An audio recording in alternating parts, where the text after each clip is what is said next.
risk. Tell your doctor about all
WGR550.com. This is a Paddock Chevrolet Sports Update. Sabres fall last night in their second-to-last game of the year to the Toronto Maple Leafs, a 4-0 final. It was 1-0 late in the game. You had an empty netter by the Leafs. You had a goal after the empty netter by the Leafs, and they win the Atlantic Division for the first time ever, which locks in a playoff matchup between Toronto and Ottawa.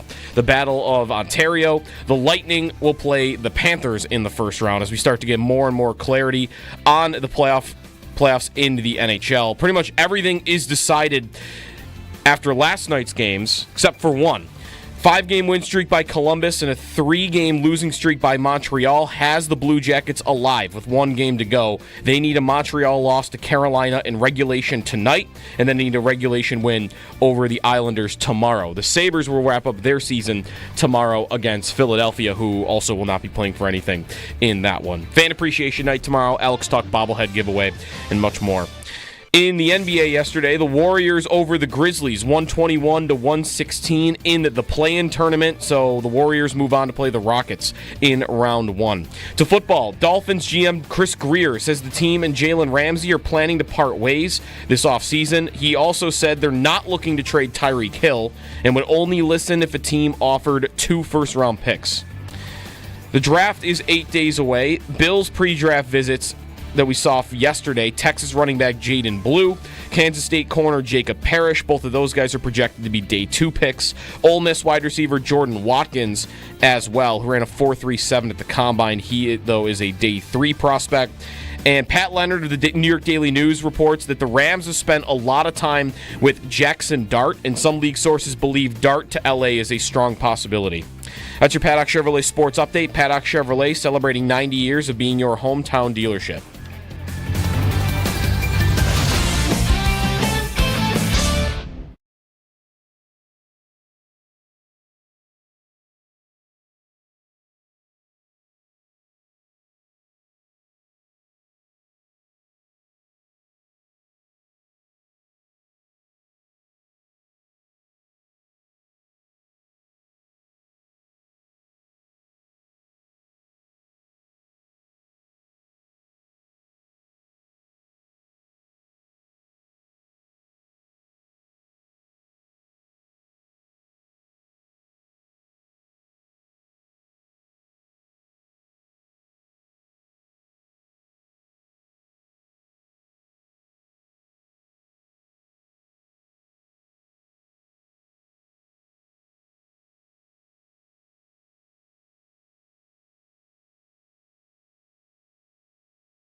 Counted them. 2 snowflakes walking from the truck inside. Right. I actually saw snowflakes. Not it was snowing, but like a snowflake or 2 is lost. Hey, what are you? Oh, hey, look at you. Oh, there's one more. All right, well, you're at 2 for snowflake counter. I'm at 2 for cars I passed in the parking lot that had snow covered on them. All right. That I'm guessing drove from the South Towns. But, yeah, that was a sight. Like snow. Snow. Real snow. Like, maybe not quite that this person or people brushed their cars off, but maybe. Yeah. They might have had some on their windows. Evan's in for Josh today. Josh, maybe he would have been one that had snow on his car if he were here. He always gets snow. He does. He's a Southtowner, so. Southtowns, yeah. All right, no snow there. Hammer. One thing, this is some important context. I was checking Pat Hammer. In the last couple of days, he's pointed out this actually kind of happens every year. Every April year. Dusting. Not even a dusting. This might even be less than what happened last year. That almost every year you get that one last 2 inches in April. Even the same dates, maybe even. You think you're out of it. Every spring we do this. Oh, yeah, okay, well, that's 50. We're done with the snow, right? 2 inches of snow. Yeah. So, yeah, that's not great. It's not going to snow on Easter, I don't think. Easter looks like 53. 67 Friday, 63. I mean, it really looks like after today, the low high is 51. And today's high is 43. Okay. Is there a famous Easter storm here locally? Ooh, boy, that's a good question. I mean, Easter is sometimes beautifully warm. Yeah, oh yeah. And sometimes probably miserable. Here's a fun question. Are the most famous March and April weather events blizzards and Mario Williams' visit? Yes. Right? Absolutely. We had the blizzard. The famous Mario The Williams blizzard visit. of 93, although that might have been more of a Syracuse blizzard than a Buffalo blizzard. I'm not quite sure. And then there was Mario Williams. Yeah, where we all remember it being like in the 80s that week. It's perfect. Yeah. Well, anyway, good morning. It's Jeremy and Joe. Evan DePasquale producing. Owen Parker's here, rocking on the chat on YouTube and helping out as well. So here's the rundown for today. We've got Paul Hamilton at 7:30 on the Sabres and Leafs from last night. Joe Marino of the Locked On Bills podcast at 8. And a very specific question I'll be asking Joe. I saw the Panthers are open to take calls at number 8. And all I'm saying is, there's the question, if the Bills wanted to do that, give me 2 names, it'd be worth it to go to 8. Mm-hmm. So I think that'd be a fun conversation. Like if Travis Hunter makes it to 8. Is he both names? Maybe. Does he count? Just saying. Why he's a wide receiver, Travis Hunter, and corner, Travis Hunter are the two players worth going up for. If he's at number 8, you better try and stop me from running to the podium with the extra first-round pick to do that. But whatever. We'll see what he says. Not to burst your bubble, there's no way that... I listened to a podcast yesterday breaking down the receivers, and Hunter sounds like he's going to be Justin Jefferson. Well, that's... He floats off the ground, was the phrase I kept hearing iterated. I was going to get to this later in the show. Okay. We'll get to the Sabres in a minute. But no, I want to follow up because we're on Hunter for a minute. I've seen a little bit of that as well. I was about to bring up today somewhere... Dynasty, you have 1.2. Mm-hmm. Should you take Travis Hunter? Especially if you have more. Should you take him at 1? No, you shouldn't take him. Especially if you have more picks later. The running backs, there's going to be 15 of them. Yeah, worth taking. Oh yeah, and the receivers thin out quicker, and. Right, very quick. I mean, right after. I mean, it could be a first round of a rookie draft. In Dynasty this spring could easily be the first 10 picks could be Travis Hunter and 9 running backs. Then it's a little extreme. Like probably you'll get a Tet McMillan mixed in there and somewhere. And maybe a Golden in there somewhere. Some receiver and maybe Tyler Warren. Yeah. Whoever the Chiefs draft at wide receiver in the second round always ends up going like in the top 8 picks. Right. But it's pretty much running backs. It's very running back heavy. Yeah, and it's a good class for it. If you told me, though, that Hunter was going to play receiver full-time, and I'm hearing these Jefferson comparisons, like... I probably wouldn't do it, but I would think about him at number 1 even. Well, Jefferson... I would have a hard time not picking him at number 1. I probably still wouldn't, though, because Genty is also like insane. Here's the thing. Jefferson's a lofty comparison. I saw a different one, but it's also lofty. Matt Harmon, Reception Perception, he and Andy Behrens, who he does a show with, I think it was Andy. Anyway, Prime Beckham. He plays like Prime Beckham. Mm-hmm. Yeah. Whew. Let me loosen my collar because if that's the case, I'm taking him because I want to watch him play every week. Yep. Prime Beckham, okay. And you know what's a good comparison for that? They're both Beckham's probably similar height, right? Hunter is 6'1", and he's got like a 65% contested catch rate. Mm-hmm. Like he catches the same amount that you would expect like a 6'6" guy to go up and grab. So yeah. 1 week from tonight, we'll know where he goes.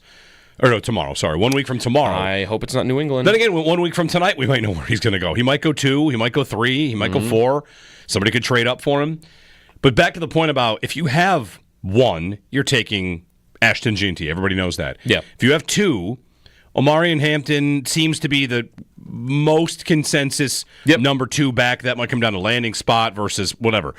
But if you draft, it depends on your format too. Like in ours, a receiver is how many years? Oh, it's 15. Yeah, and a running back, your lifespan. A running back is how many years? Optimistically, 7. Sure.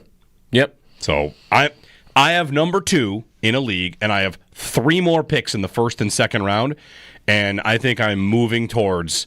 And I have a desperate need at running back, but I think I'm moving towards I'll take Hunter and then start taking my backs. Yeah, I would be the same. The thing that will make it the most challenging, if I had a second pick, I'd pick picking Hunter almost regardless. Well, I'd have to know. I wouldn't want to hear from that team like he's going to play corner, and then I wouldn't. He has said no team has had a problem with him playing both sides, and that he's going so far as to tell teams like, I need to be playing both sides. You better let me do that. Good for him. How often? Good for him. I'm glad he's going to try it. I don't know how long he'll be able to try it. I hope he's able. If he were able to pull that off, would it be the biggest story in the NFL?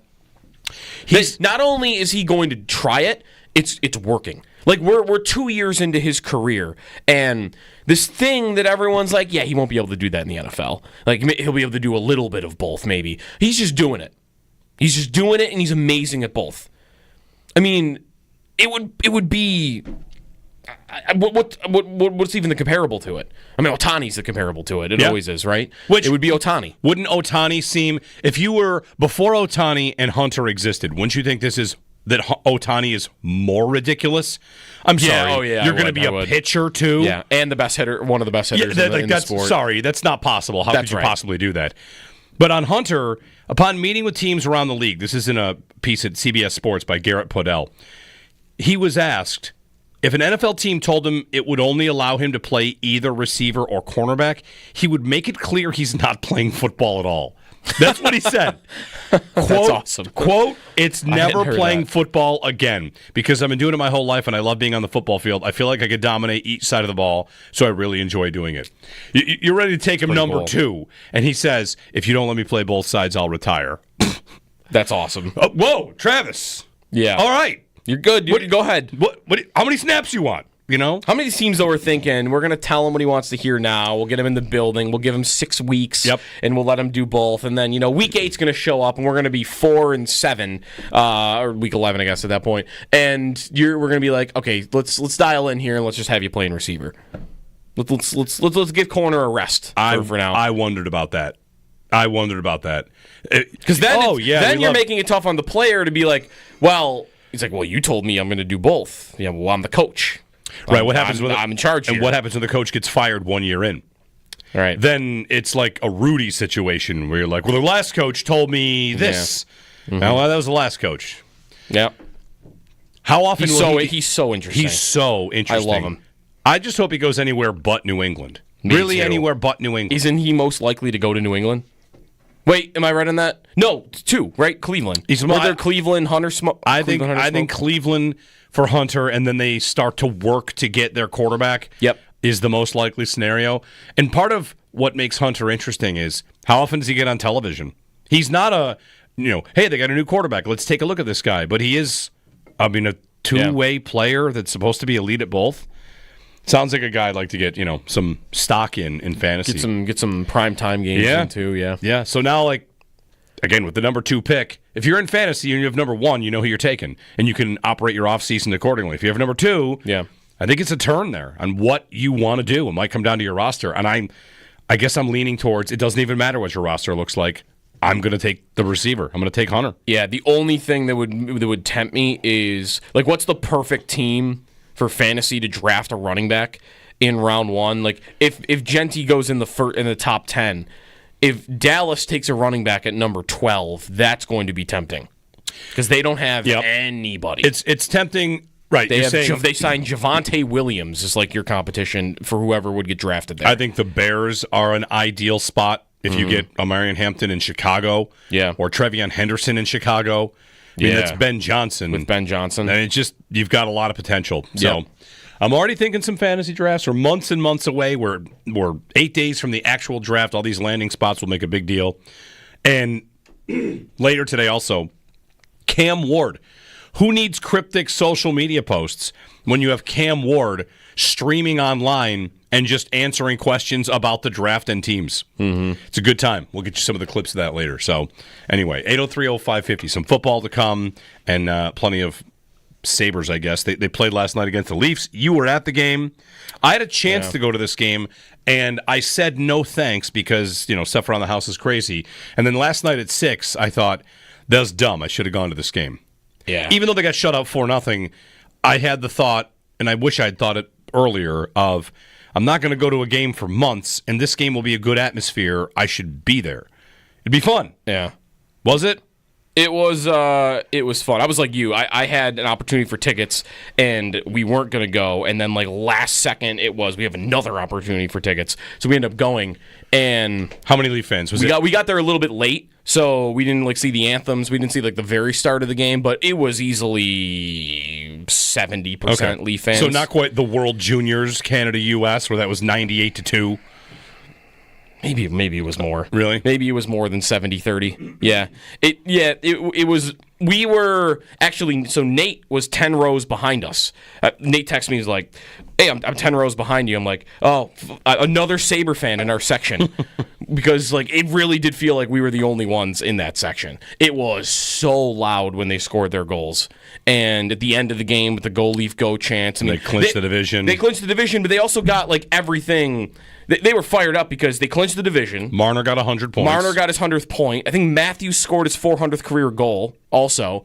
And that all happened, by the way, in the final 3 minutes. It sounds like an NHL video game where before they give you 3 boxes to check before the game and they check them all. So it was a good game. I felt like there was action. The goalies, I think, just played pretty well. Stolarz, especially for Toronto. I don't think the Sabres played that bad. He has shut out the Sabres in 3 consecutive games. Him. Spanning teams. He's stopped his last 106 shots against the Sabres. Yeah, he owns the Sabres. Saber kill. He's the new Brian Elliott. I mean, if you say He's so. a Saber killer. Yeah. Former Saber killers in net, Luongo. I mean, he was great, but yeah. the Sabres never scored against Luongo. No, that's right. In a decade. No matter what. Mostly Florida, right? Yep. For that, but Vancouver, I'm sure, a couple of times too. Yep. Luongo, Elliott for sure. Is there another one? I don't know. I think about Luongo. What about like a star? Yeah, Luongo's good. Luongo's good for all-time save percentage against the Sabres. Yeah. Toronto, by the way, I saw. So there were some complaints about like, this is Toronto. I get a 1-0 hockey game. Aren't these games supposed to be exciting? The over/under was 6.5 last night.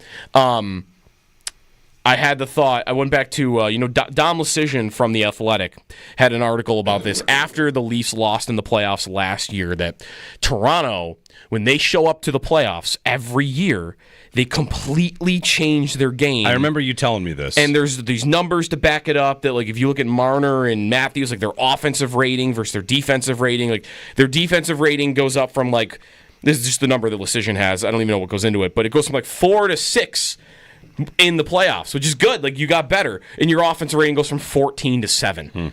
Like, they to get marginally better on defense, they completely destroy their offense. Now it's a different coach. Right, it's Berube now, so maybe he'll do it different. But I had that thought watching that game yesterday. Like, if they already checked into playoff mode, where they're just like, yeah, we're just gonna buckle down and we're gonna play playoff style, what they think is playoff style hockey, and not let's just try to outscore the opponent. This is going to be a thread throughout the day, because this is where I like to use the phrase "kneeling at the altar of balance," which is something football teams do. Hockey teams do, right? What are the Leafs saying? Oh, we're a great offensive team. We have to make sure we're a different team in the playoffs. Oh, okay. Right. What if you just tried to score 7? You'd probably be fine. Right. Well, you can't get in shootouts every night. You probably can. I feel this way about the Bills all the time. Okay, you need a defense. Sure you do. What if you just built an offense that could score 70? Right. What would happen? And sports generally doesn't like teams that don't have the balance. Yeah. Think about the teams that have won and how before they did it, you couldn't win that way. Before the Warriors won all their titles, everyone said you can't win shooting. 100%. You can't win shooting threes. Yeah. And they said, let's build the whole team out of shooting threes. And of course, they do play good defense and have important players that do that. But they rained fire, and the league changed because they changed the way offense was played. Yeah. So balance is always right there for it. What are the Sabres going to do this offseason? They're going to spend a lot of time making sure that they are better defensively. And the last time they did that, they got worse. They got a lot worse. Right. They were really close to a good team and decided it's important to be better defensively, and they got worse. So, yeah, giving up your offense for better defense. Here are the Bills. One of the best offenses in football. We're going to the draft. We're 8 days away. And what's the motive for the draft? You got to get better on defense. You start talking about a receiver, and it will take 5 minutes for a Bills fan to say, why do you want a receiver? They were good on offense last year. And I feel like I want them to score 70. Right. That's what, excuse me, that's what I want. I don't need balance. I need dominance at one thing, and that might get the job done. Sorry, one more. The Avalanche, when they won the Cup, along the way, it was, sure they can win like this? They might have won the first-round series in 5 games, and the final score of one of the games was 8-2. I don't know if they can win like this. Didn't someone say that about them after they won the Cup, too? It might have been. I think someone said that about them after the year after they won the Stanley Cup. You can't consistently win like this. Sure you can. Yeah. Sure you can.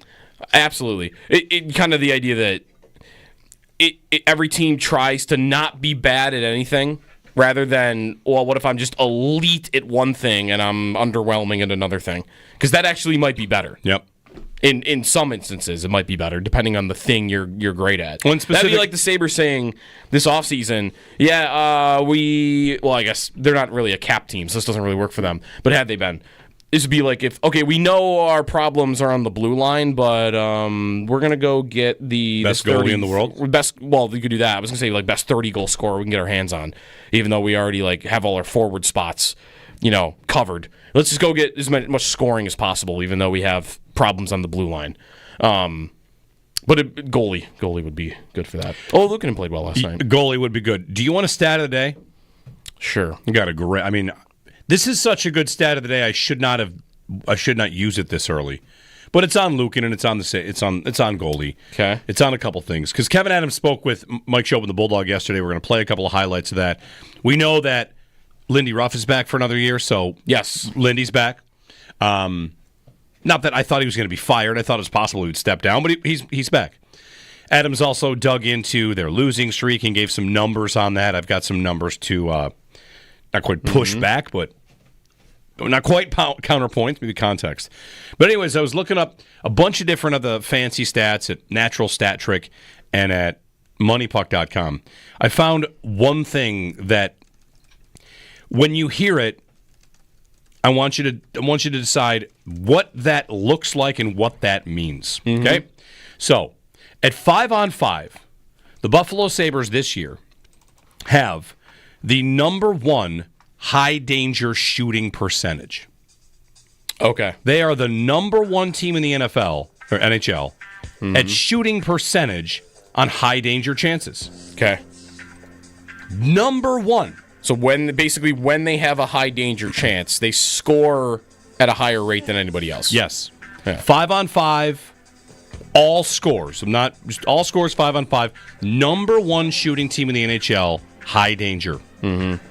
Their save percentage on high danger chances. 32. Dead last. That's amazing. They are the best team in the NHL scoring on a high danger chance, and the worst team in the NHL stopping them. Getting a save. Now, you might say they got to get better on defense or giving up too much. Are they? Or do they just need a guy that can make a couple of big saves? Every time every time they give up a chance, it's in the back of the net. Yes.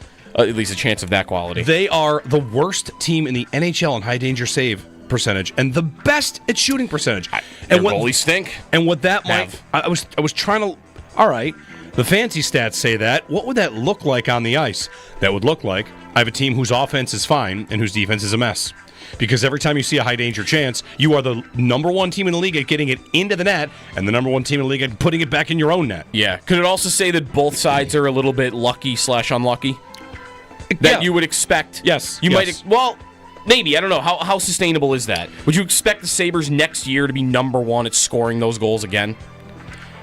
And on the other end, maybe you'd expect the goaltending would be more likely. Maybe. You want me to check last year to see what they were for last year for this? Because for sustainability, like scoring on high, yeah, because maybe it is a skill. I mean, Thompson's shot and thinking about Paterka for this last year, high danger shooting percentage, third worst. The Sabres, there you go, and high danger save percentage, modest, fine. They had a good Luukkonen year. This was why Granato get fired. Nobody scored. Yeah, nobody scored last year. And they got their saves, and Granato got fired. Well, that stat, though, doesn't sound like a coaching stat to me.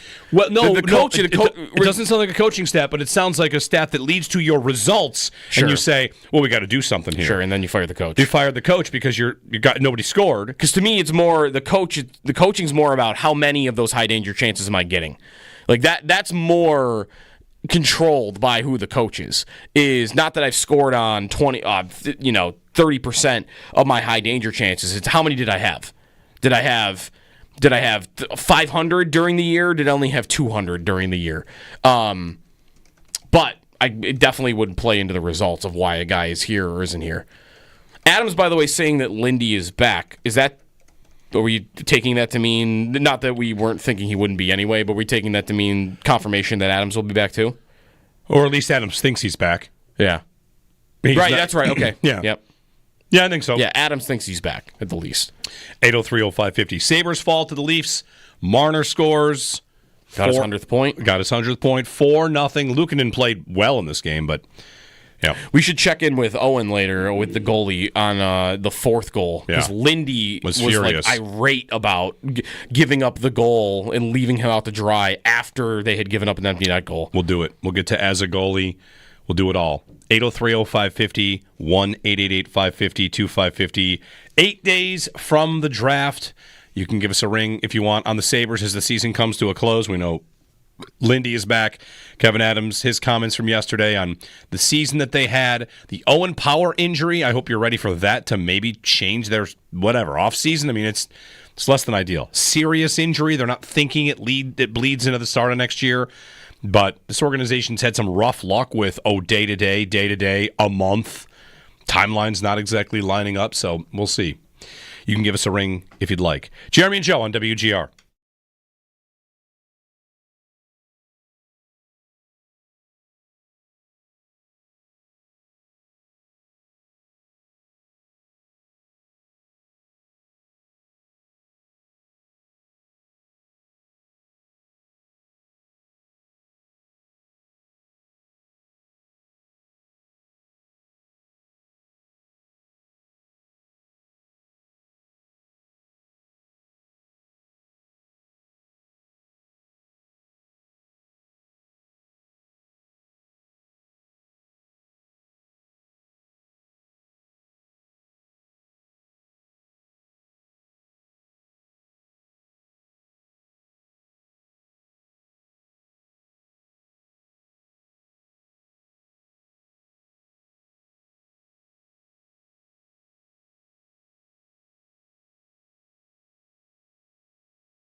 SportsRadio550 and WGR550.com. This is a Paddock Chevrolet Sports Update. Sabres get shut out last night by Anthony Stolarz again, 4-0 to Toronto. The Leafs, in the process, clinch the Atlantic Division. They will play Ottawa in the first round of the playoffs. That also sets up a battle of Florida between the Lightning and the Panthers in round one. Pretty much everything in the NHL playoffs is decided of who's getting in and who's playing who, except for that final spot in the Eastern Conference. Columbus winning last night over Philly, who, by the way, is who the Sabres play tomorrow for their final game of the year. A 5-game win streak by Columbus and a 3-game losing streak by Montreal has the Blue Jackets alive with 1 game to go. What they need is a Montreal loss to Carolina tonight in regulation, and then they need a regulation win over the Islanders tomorrow, and they get in. In the NBA play-in last night, Warriors over the Grizzlies, 121-116. Golden State makes it to the first round. They will play Houston. In the NFL, the Bills with some pre-draft visits. Texas running back Jaden Blue, Kansas State corner Jacob Parrish, Ole Miss wide receiver Jordan Watkins. Those all reported in the last day. Watkins a day 3 pick, Blue and Parrish day 2 picks by projections. And elsewhere in the NFL, Chris Greer, Dolphins GM, says the team and Jalen Ramsey planning to part ways. They are not looking to do the same with Tyreek Hill. Those are your Paddock Chevrolet sports headlines. Paddock Chevrolet celebrating 90 years of being your hometown dealership.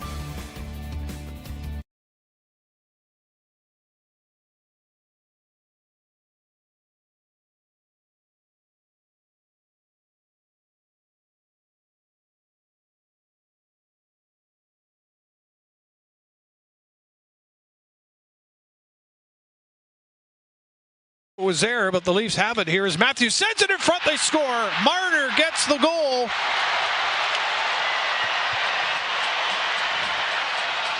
And for Marner as well, that gives him 100 points. One of the Firth moments of the game brought to you by Firth Jewelers. For the moments in your life, go forth to Firth.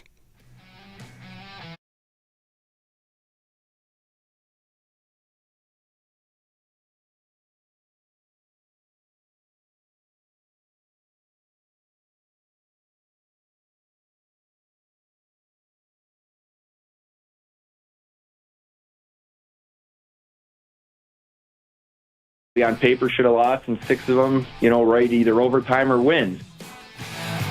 Kevin Adams with Mike Shope and the Bulldog yesterday. That's dicey at best. I mean, they had a 13-game losing streak, and, of course, that sunk their season. I don't think anybody would doubt that. If you're going to expected goals, which I respect, your expected goals for the year are not of a playoff team. And it's the kind of thing where you're going to use expected goals to tell me that your lowest point of the season shouldn't have been that low. I'm going to tell you, it also says the rest of your season shouldn't have been as good as it was. The Sabres this year were undone by a couple things, and, goaltending, bad defense, blah, blah, blah. But expected goals is not something that defends the Sabres. It doesn't defend them in a 13-game losing streak where, whatever. I don't know what models he's got, but in their losing streak, they did not have a bunch of games they really deserved to win. No. And they, on the season, are 27th in the NHL. Which, for those wondering, it's always 5-on-5. It's always 5-on-5 that you're doing expected goals. Yes. And at 5-on-5, they're 27th this year. Like, isn't that their standing? Isn't that exactly where they are in the standings? Pretty much. When he said that yesterday, I immediately went to, well, where are you then for the year? Yeah. You can't say, listen, let's put football terms on this. Listen, in our 5-game losing streak, our red zone numbers were indicated they were pretty good.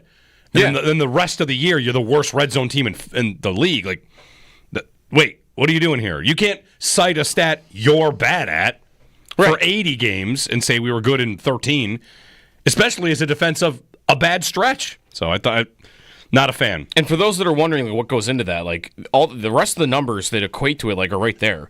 The Sabres have been outshot 1,800 to 1,700 this year. Okay, that's actually not even that bad at 5-on-5. But scoring chances, they've given up this year at 5-on-5. The Sabres have given up 1,847 scoring chances, and they've gotten 1,675. So it's like a 200 scoring chance difference. Minus at 5-on-5. Yeah. And again, they're even on goals.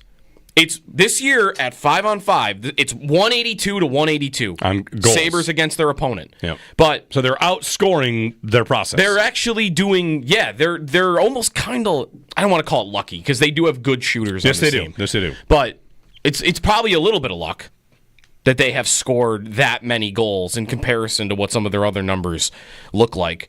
So you might get a little regression on that front next year. You also might get some positive regression on how bad the power play was in goaltending. But well, he also expressed faith in Luukkonen.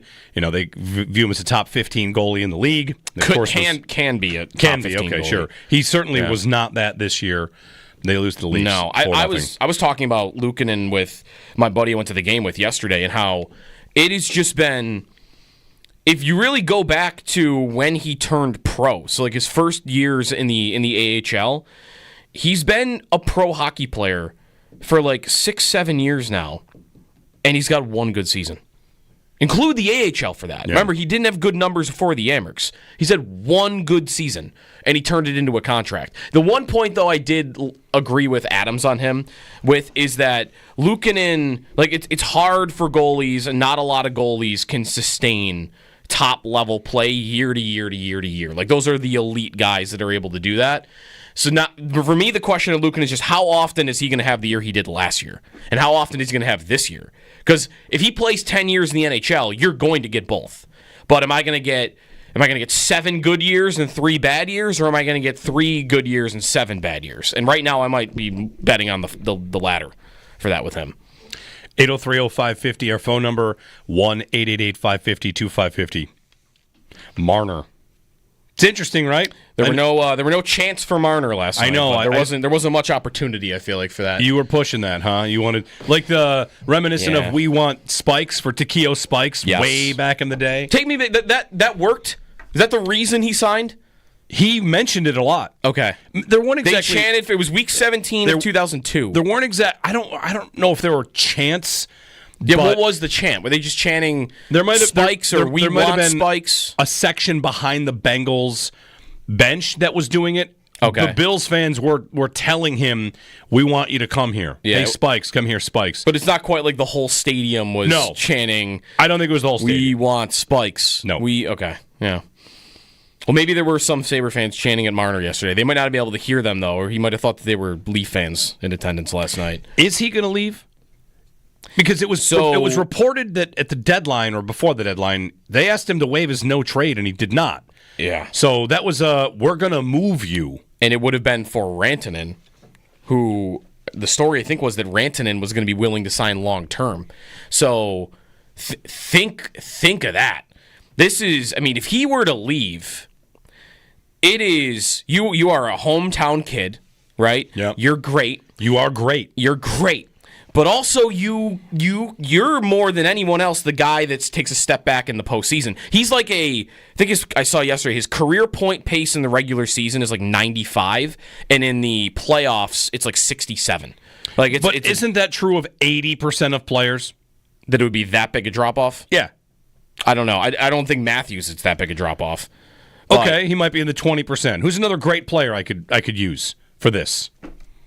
Point percentage. How good do I want to compare him to? I want to compare him to Crosby or Ovechkin might be a guy that's happened with. Okay. Right? He had one run when they won the Cup. He was amazing, but I think Ovechkin's been someone else that's taken a step back when he gets to the playoffs. That's almost like kind of just a small point of this anyway. It's more about you're from there, you've been there for a decade, drafted and developed, and this deadline thing. So if he's to walk away, not only is it you left, it also could be you cost us an opportunity to replace you with a guy that is also incredible. And now we've got nothing to show for it because you wouldn't waive your no trade clause. So if he's to leave, I think that could even be built into it. Is not only did you leave us, you cost us Rantanen. We could have had him. Yeah. If you had just been willing to play for another team before you hit free agency. That's a massive difference between the two. So it could be very ugly if he were to leave. I think he could leave. Yeah. Aren't the Leafs considering trading him at the deadline because they are not sure? If they're going to sign him. Right? Yeah, they don't know. He's been eligible to sign a contract for 9 months, and it's not done. So and the number's going to be huge.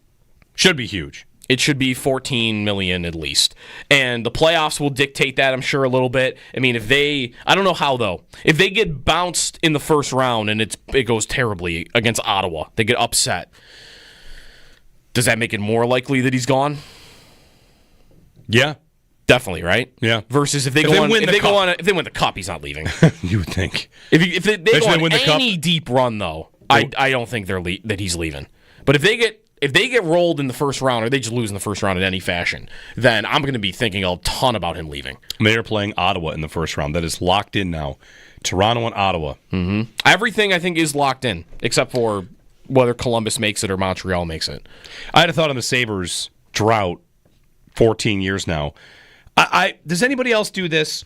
You go back and forth between living in the drought and also feeling like living in that context does me no good.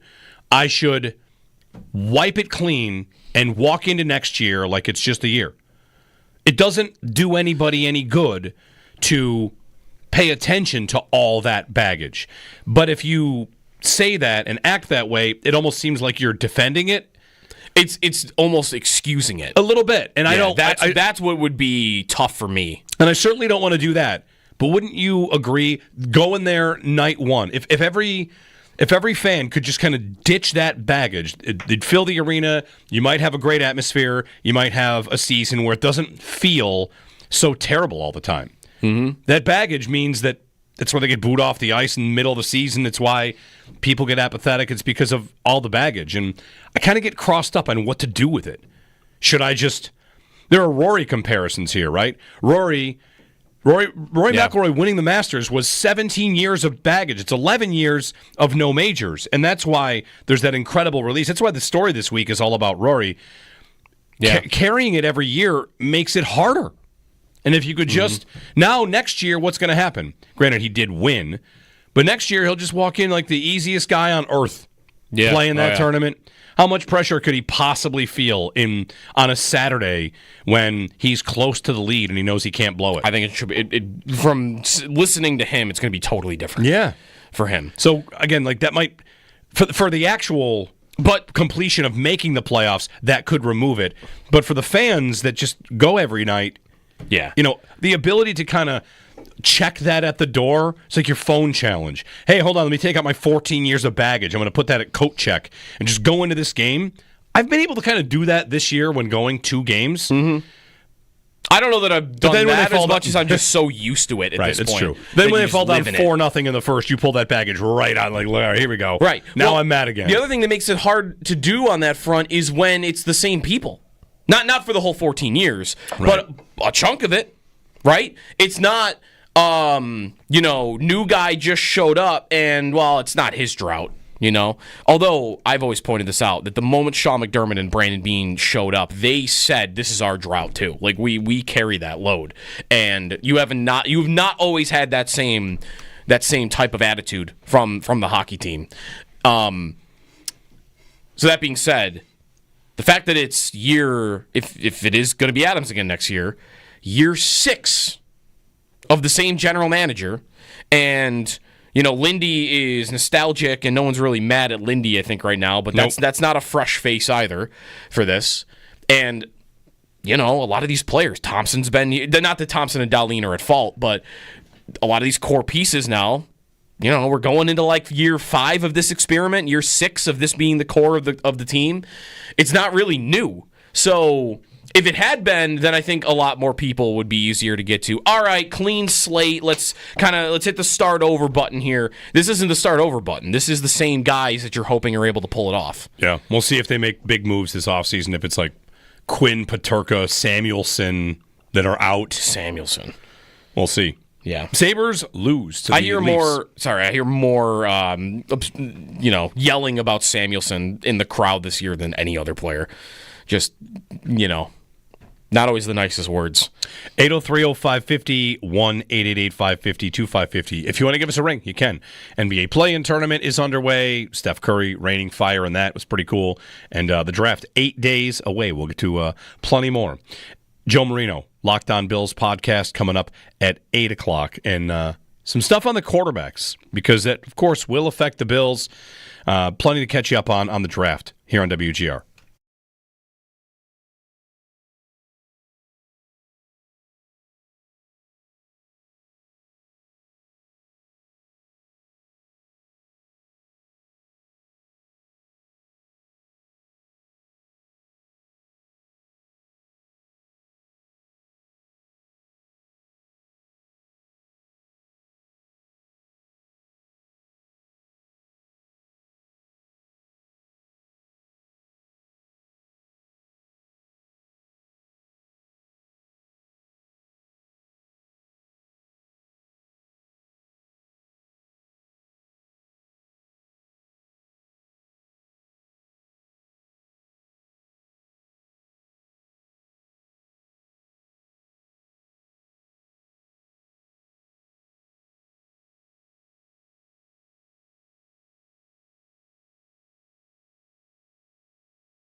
Hey, good morning, Jeremy and Joe. Happy Hump Day. Join us a week from tomorrow for our draft party at Resurgence Brewing. Meanwhile, tomorrow we've got an event as well. Tomorrow it's going to be streamed on YouTube, and it's the mock draft, the 1 week until we go Chopin Bulldog annual pre-draft special from 4 to 6:30, streaming live on YouTube, bringing the latest insights and mock draft predictions, insider information, guest appearances from me, Joe, Nate, Sal. Show presented by your Upstate Honda dealers. Visit your local Upstate Honda dealer today for excellent deals on the Honda lineup, including the all-new Honda Passport. Then a week from tomorrow, we've got the Resurgence Draft Party, Ultimate Draft Night Party, Thursday, April 24th, 7 p.m. Tickets are $45, includes pizza, all-you-can-drink beer and well drinks, live analysis, huge TVs, me laying on the floor when the Bills trade with the Chiefs. That's my promise to you. When that happens, I lay on the floor. That's what I did last year, I think. I was upset. I think we need like a dunk tank or something instead for that. Yeah. One mock draft, Adam Rank, NFL.com. Yeah. I checked this out this morning. And it was the draft, a draft with a twist. What every team should do. Okay. Which I like that. A lot of mock drafts are kind of like that. Some are, here's who I would take. Here's what every team should do. And Adam Rank of NFL.com had the Bills selecting wide receiver Luther Burden. Let's go. Missouri. Okay. Luther Burden. In round one. In round one. If he ends up being amazing wherever he's amazing, he will be a tale of trust the talent. That guy was supposed to be wide receiver 1 in this draft, and did not have the biggest season. He was supposed to be, I think, like a top 10 pick. Mm-hmm. I knew his name last year. Oh, next year you got Luther Burden coming out. So, yeah, we'll see. Lance Zierlein's NFL comparison for him is Garrett Wilson. Okay. I don't want to fall for every comp, but yeah. There's also a little bit, I think it's Matt Harmon, a couple others. Like, guys, you know me. I'm listening every time a receiver comes across my timeline. I'm just like, that Kyle Williams is going to go sooner than people think. That there are a lot of NFL evaluators. He's the Washington State receiver. I love him for the Bills. Yeah. I don't know. It has gone from Kyle Williams with one of the Bills' second-round picks to I don't think he'll make it there.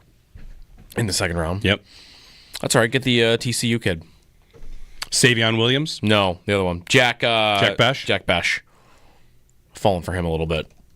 He is the other one that I just think, that's a Bills guy right there.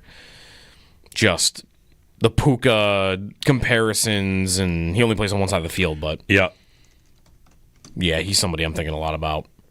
One of the first 3 picks, whoever it is. Yeah. Give me one of the first 3 picks at wide receiver. 803-0550. When we return, I saw a quote from Rory about the Masters. We didn't have to go too far to compare Rory and Josh Allen. And this quote I hadn't seen yet. I want to tell you what he said and how we apply it to Josh about pressure. I want to have a conversation about how much pressure Allen feels like he might be under.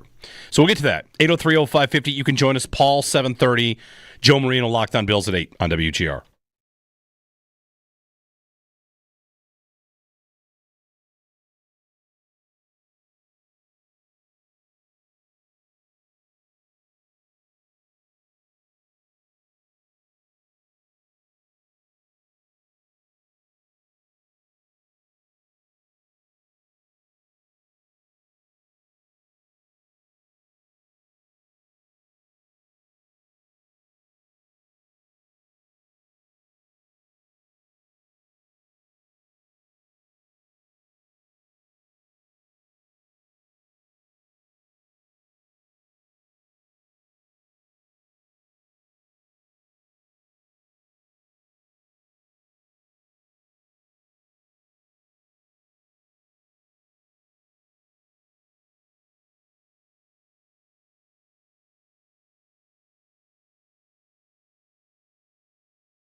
This is a Paddock Chevrolet Sports Update.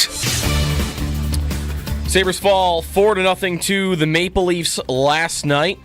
It was 1-0 late, but you had a game-winning goal, another goal by Mitch Marner late, an empty netter, and then one after that. And the Sabres end up getting blown out on the scoreboard, but it was close again for much of the game.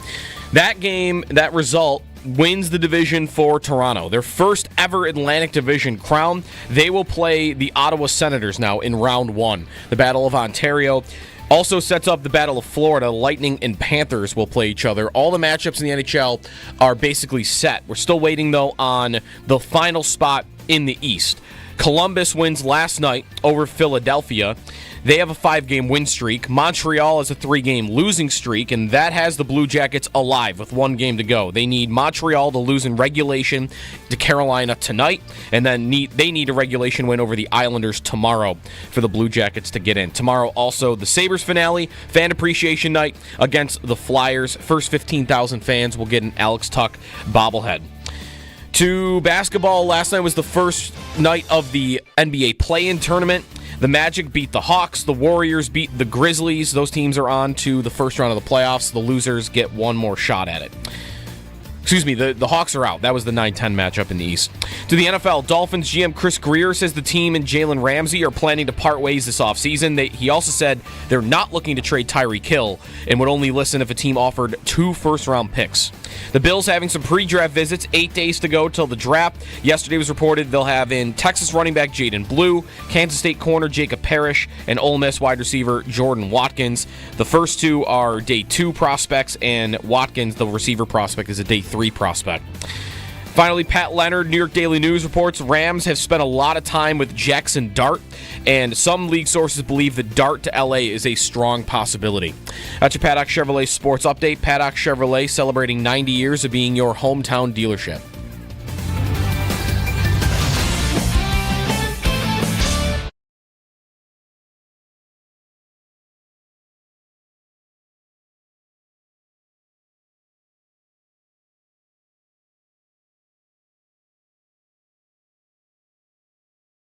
Coming to a close, final week here. Last night, Leafs. Tomorrow, Flyers. Sabres lose to the Leafs 4-0, and we check in with Paul Hamilton, our intrepid Sabres beat reporter, who joins us. His appearance brought to you by Raylax Honda. Raylax, we got this. Good morning, Paul. Hey, good morning, guys. How are you? Great atmosphere. Good. I mean, Sabres, Leafs, I don't know. I can never remember the ins and outs of the schedule. We used to get it a lot more, right? We used to get 8 matchups a year, right, Paul? Which would mean 4 home games. Right. Yeah, it's only 3, and the 2 of them were both played in December, which is kind of goofy. Yeah. And then they didn't play again until last night. So, yeah, it was only 3 games. Toronto won them all. Usually, even when Buffalo's really bad, they beat the Leafs, but not this year. Well, I had the numbers, Paul, yesterday. The Sabres have a winning record in Buffalo against the Leafs in every single decade of their existence, except for this one. They're 2 games under 500. So, they can get that back. But they always beat the Leafs here, good or bad.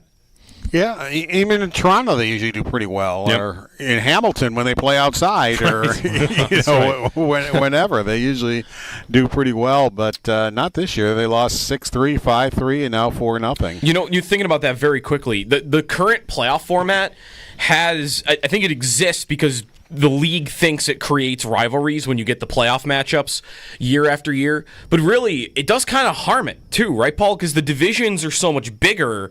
And I think that's probably the reason why you're only seeing these few matchups. And, I mean, that's not helping rivalries. No. If you've got a team that's 90 minutes north of you and you only play them 3 times a year, you barely play them more than, the teams that aren't even in your own division.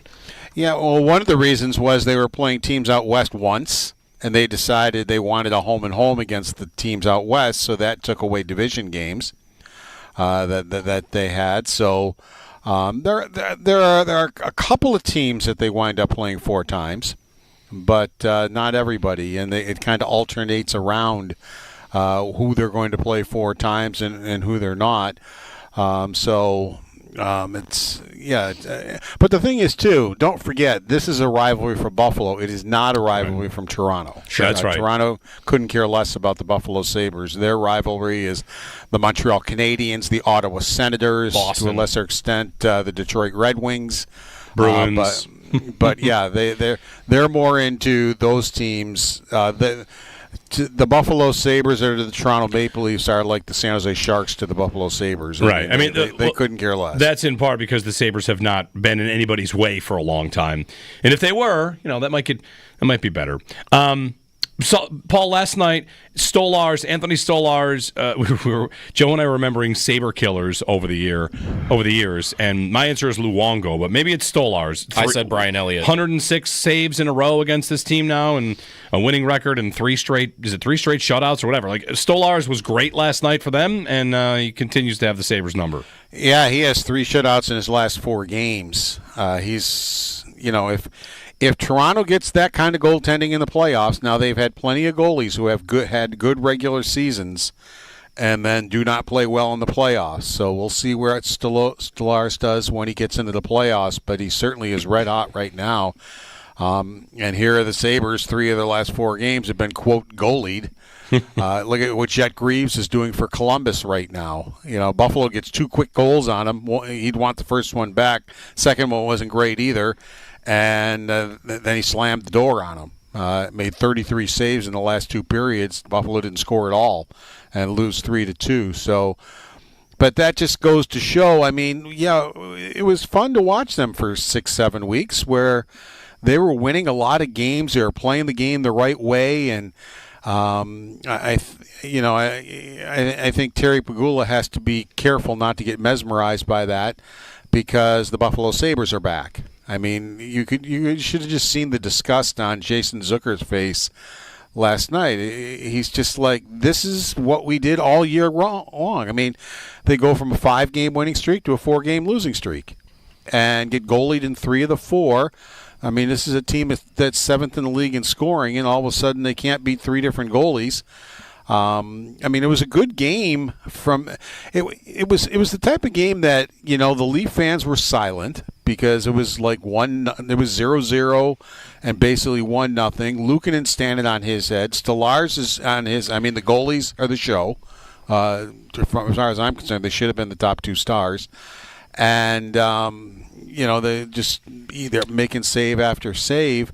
Finally, that was the one thing Buffalo did in the game. They left the middle open again. Think of this, all the chances Matthews had, and Luukkonen stopped him. He had 6 shots on goal, and five of those were grade A scoring opportunities that Luukkonen stopped. But every time, it was Matthews alone in front, and Luukkonen big save. Matthews alone in front, Luukkonen big save. And the first goal, alone in front, Lawrence, and that goes in. The goal by Marner, Matthews was wide open in front, makes the save. He gets the rebound, throws it to Marner, gets a layup. So that was the only thing that I just didn't like of the Sabres game is, they did not take the middle of the ice away again. But they had 35 shots on Stolarz. They had plenty of opportunity to have that a 1-1 hockey game. Even the 6-on-4. I think Thompson had 3 one-timers, and Peterka had 1 on the other side. They were all over the Leafs on the 6-on-5, and they couldn't get through. They had rebounds. They couldn't get through. It looked like they were wide open from the side. Couldn't get through. And then finally, the Leafs almost did what Vegas did when the Vegas was trying to set up Eichel for the empty netter. They're trying to set up Matthews for his 400th NHL goal, and it goes awry. Matthews basically flips Tuck on a cartwheel almost. No penalty was called, and the refereeing was just as bad for both teams all night long. It was playoff hockey. There was, unless you basically shot the puck over the glass or took somebody's head off, you weren't going to the penalty box. And so there was no call, and I think that's one of the reasons Dahlin was so upset when the empty netter went in, because Matthews cartwheeled Tuck, and there was no call, and then he winds up scoring the empty netter. He got the puck back, and his 400th NHL goal goes into the empty net, and Buffalo leads the league in empty net goals. They haven't gotten the record yet, and they're not going to. The record's 27, and that was their 25th. So could two's happened in the game. I mean, they'll have to be down 1 to make that and then possible. Score, and then get in. No, you could. You're right. You could pull it again when they're down 2. Yeah. But Paul, revisiting the thing you said about Zucker and his disgust, is he, because a veteran, and he'll be important, he's extended. And not to say that they take a lot of moral victories, but when you say that, I feel like he will be someone to lead the charge to not celebrate moral victories going forward. And this team has done that a lot because of how young they are, and they're growing and they're learning all the time. And I wonder if there will be a noticeable shift, kind of to try and do less of that, if that needs to be done. Yeah, he said we've got to figure this out. He said we're not going to be a good team till we do. We're not, and he to somebody brought up, well, you played 50 good minutes. He said, so? He said, the hockey game is 60 minutes. He goes, and that's all I'm going to say about that. Yeah. He wasn't in any mood to hear about. And then, as I said, it was a tight game. Toronto plays a different style now. You earn everything you get from the Leafs, and the Leafs try to play it tight. I thought they did, but the Sabres were able to kind of fight through it. They were willing to fight through and try to win battles and get some pucks to the net and get some people to the net. For the third game in a row, I thought Ostlund was going to get his first goal. He had some great opportunities in front, but he wasn't able to capitalize against the goaltender. And that's the thing. I mean, it was a Sabre fan. Have they made progress? Sure they have. I think, what we saw for those 6-7 weeks showed us progress. But it also, these last 4 games have woken anybody up who thought that the Sabres had turned into a really good team. I think the last 4 games have shown us and woken us up that there's still a lot of work to be done on this hockey club. Paul Hamilton with us. Kevin Adams spoke with Chopin Bulldog yesterday, Paul, and then Luukkonen goes out and has that game. And Adams talked about their commitment to Luukkonen, and that's, 2 good games in a row here now to close, and Lindy talked about an emphasis on that. How do you think they view Luukkonen going into this summer? Not that they would, I think, at all move on from him, but what their level of trust is in him to show up next year like he's looked in the last 2 games. I'd say 3 games. He won him against Boston. That was a game where the Sabres started off horrendously, and they started off feeding the offense for Pasternak, and Pasternak was just all over him. I mean, wide open, making plays, and 2 went in. And then Buffalo figured out, whoa. This is the Boston Bruins. What are we doing here? And they got their game back, and they outscored the Bruins 6-1. Luukkonen was able to finally settle into the game. That was like right off the bat. They were leaving Pasternak basically all by himself. So those 2 went in, and then he settled in. I thought he made some good saves as the game went on, but he didn't have a lot of work after that. I think he had 20 total shots. But I thought, once they won that game and they outscored the Bruins 6-1 after that, I thought he settled into the net, made a couple of good saves when he had to, and that led to the game in Florida where I thought he was excellent. That was the shootout game. That was a 3-2 game, and I thought he played very well in that game. Stopped 2 of the 3 shootout goals. Unfortunately for the Sabres, they didn't score in the shootout, which they had been doing recently. But Quinn didn't score, Tuck didn't score, Peterka didn't score. Curiously, Thompson didn't get a chance. So they wound up losing that game. But I thought he was very good in that game, and I thought he was excellent in this game. I thought he looked like the Luukkonen of last year in this game. He was sharp. He was out on top of his crease. He was confident. It was just like every time Matthews got a great chance, it was almost like Luukkonen saying, "You're not scoring here. I got you. Sorry." And he just seemed to be right on his game. And that's why that 4th goal, Lindy Ruff brought it up. He was extremely upset because they basically had quit. And, they gave up the empty netter, and then they allow Robertson in on a breakaway, and he felt they needed to be better for their goaltender there. He said that fourth goal, quote, pissed me off. He goes, I was livid about that. I just don't think he basically, they kind of threw their sticks away and said, well, whatever. And he doesn't like seeing that. So I just thought both goaltenders were, but again, it just goes back to show that this team is not ready for prime time yet, and this team still, has some holes that need to be filled, that needed to be filled in the last 2 off seasons and weren't. So other holes were filled, but the person that can really help Owen Power, the veteran defenseman who can play top 4 minutes but really go out there and have Owen Power's back, they've needed that for 2 or 3 years, haven't gotten it, and they haven't gotten that veteran that they can plug into their top 6 to go along with guys like Zucker that they have and Tuck and those types of players, and they haven't been able to get that guy either, and it's killed them.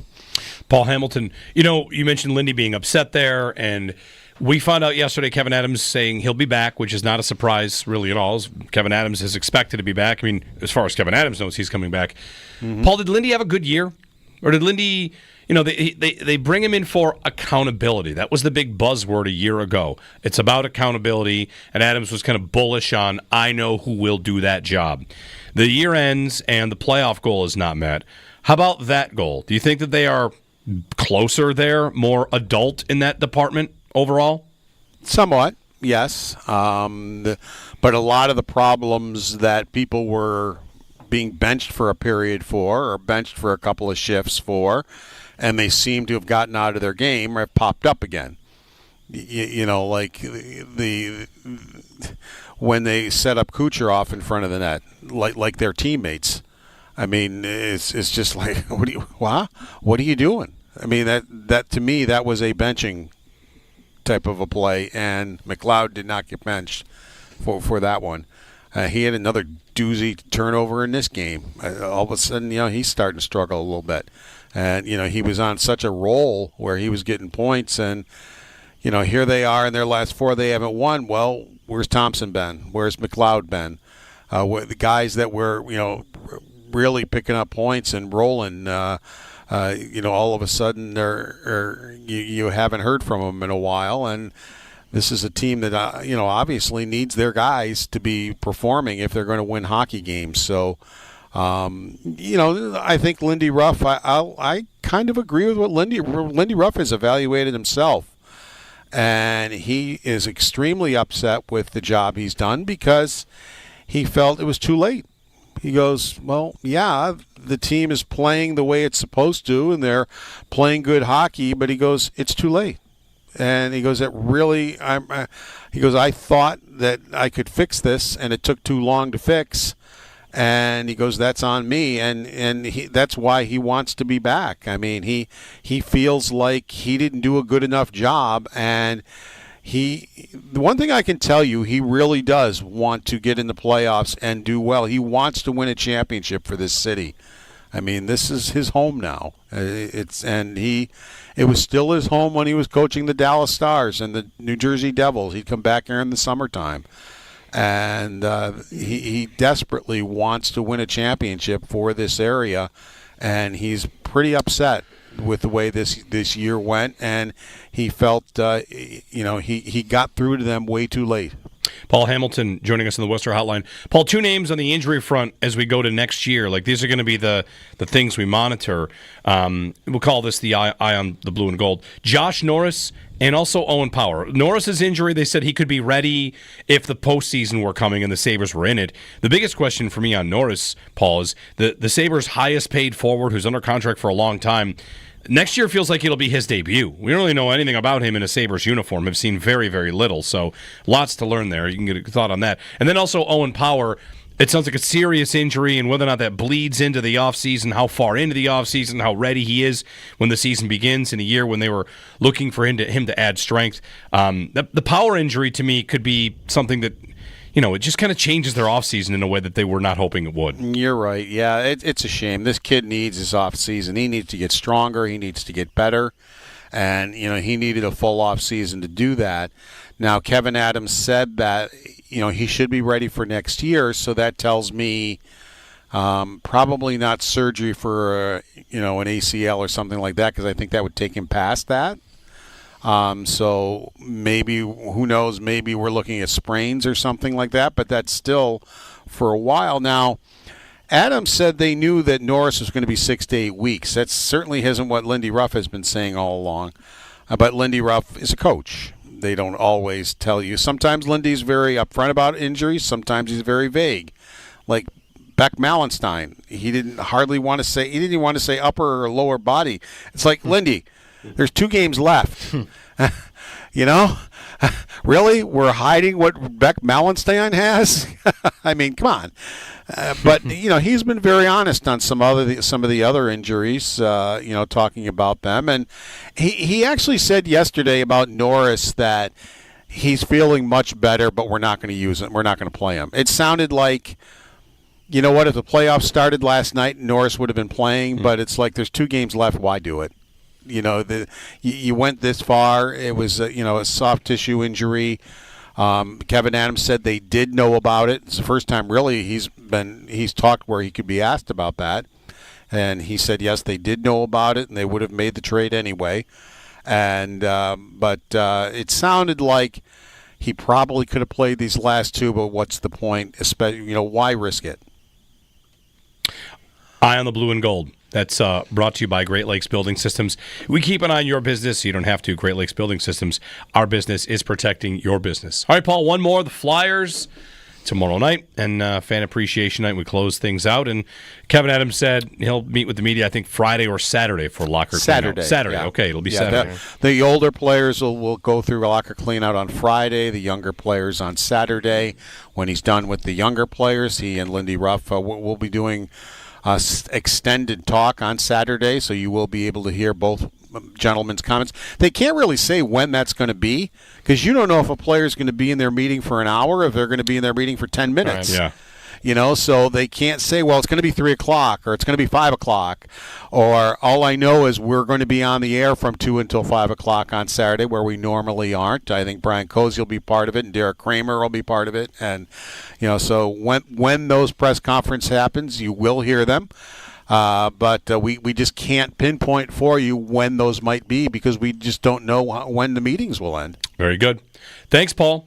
Take care. Paul Hamilton. His appearance brought to you by Raylax Honda. Raylax, we got this. A tease going to the break. I wanted to talk about Josh Allen and pressure, but I forgot I had booked Paul for 7 and not 7:30, so the hand up, that's on me. We can do that conversation when we get back if you'd like. Yeah. The playoffs, by the way, I think will maybe be ongoing on Saturday. The playoffs say they're scheduled to begin on the 19th. That's Saturday. Stanley Cup playoffs. Mm-hmm. So we get to it pretty quickly here. I saw a highlight of Sabres Bruins that I forgot about. Totally forgot about. I saw the same thing. Game one. Game one. It's amazing. 2010. Yeah, the Sabres played the Bruins, and that's the series where Vanek gets his ankle chopped by Boychuk, and they lose. Shatan scores a game winner on Miller. Shatan was good. He might have led that series in points. He was good for the Bruins. Anyway, in that first game of the series, here are the Sabres and the Bruins fighting 10 times. Yeah. And... yeah. Is that just lost to history? Because I do not remember that. I remembered one moment, which was Rafi Torres having Chara in a headlock. Okay. But I didn't remember what was around it. Lucic and Ludman going at Ludman getting in his Tony Ludman is Tony just Ludman's going like, at Lucic. I don't know how I found myself here. I don't want this. I don't know if he knew what weight class Lucic was in yet. I mean, that's a young Lucic. It is a very young Lucic, yeah. So Coletta's in there. But watching that highlight, I mean, Coletta in that highlight package, he gets hit against the boards without a helmet on. Yeah. And comes out bloodied. Mm-hmm. I mean, it's amazing. It's part of the playoff drought is, you're mad about missing the playoffs and decisions and this and that. But really what it is we've just been robbed of memories. Mm-hmm. Good, positive, fun times. Yep. And that stinks. Yeah. They won that game, by the way. They did win that game, and they lost the series. They were winning game 2 until, the NHL pretty much lets people to break other players' ankles, and that's fine. It's fine. Not mad about it. Not bitter. 803-0550. Some draft stuff at 8 o'clock with Joe Marino of the Locked On Bills podcast. We'll check in 8 days ahead of the Bills draft, of course, and the NFL draft first round. And I got a question for you about Allen and pressure. We'll get to that on the other side here on WGR.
WGR SportsRadio550.com. This is a Paddock Chevrolet Sports Update. Sabres get shut out in their second-to-last game of the season last night to the Maple Leafs, 4-0. One game to go. Philadelphia tomorrow at KeyBank Center. Fan appreciation night at the arena. First 15,000 fans get an Alex Tuck bobblehead. We'll have pregame starting at 6 here on WGR. Then it's on to locker room clean-out night and more. Toronto clinched the division last night, so they will play Ottawa in the first round of the playoffs. Tampa will play Florida. Columbus can still make it. They need Montreal to lose tonight in regulation, and then the Blue Jackets need to win tomorrow night in regulation to get that final spot. Everything else is locked up in the Stanley Cup playoffs, which begin on Saturday. To football. 8 days from the NFL draft, lots of visit news on the Bills. Yesterday, it was reported Texas running back Jaden Blue, Kansas State corner Jacob Parrish, who are both day 2 prospects, and then wide receiver Jordan Watkins, who's a day 3 prospect, were all visiting with the Bills on a visit here. Also, there's a report from Adam Schefter in the last couple of minutes that the Bills are having a Texas A&M defensive end in on a visit as well.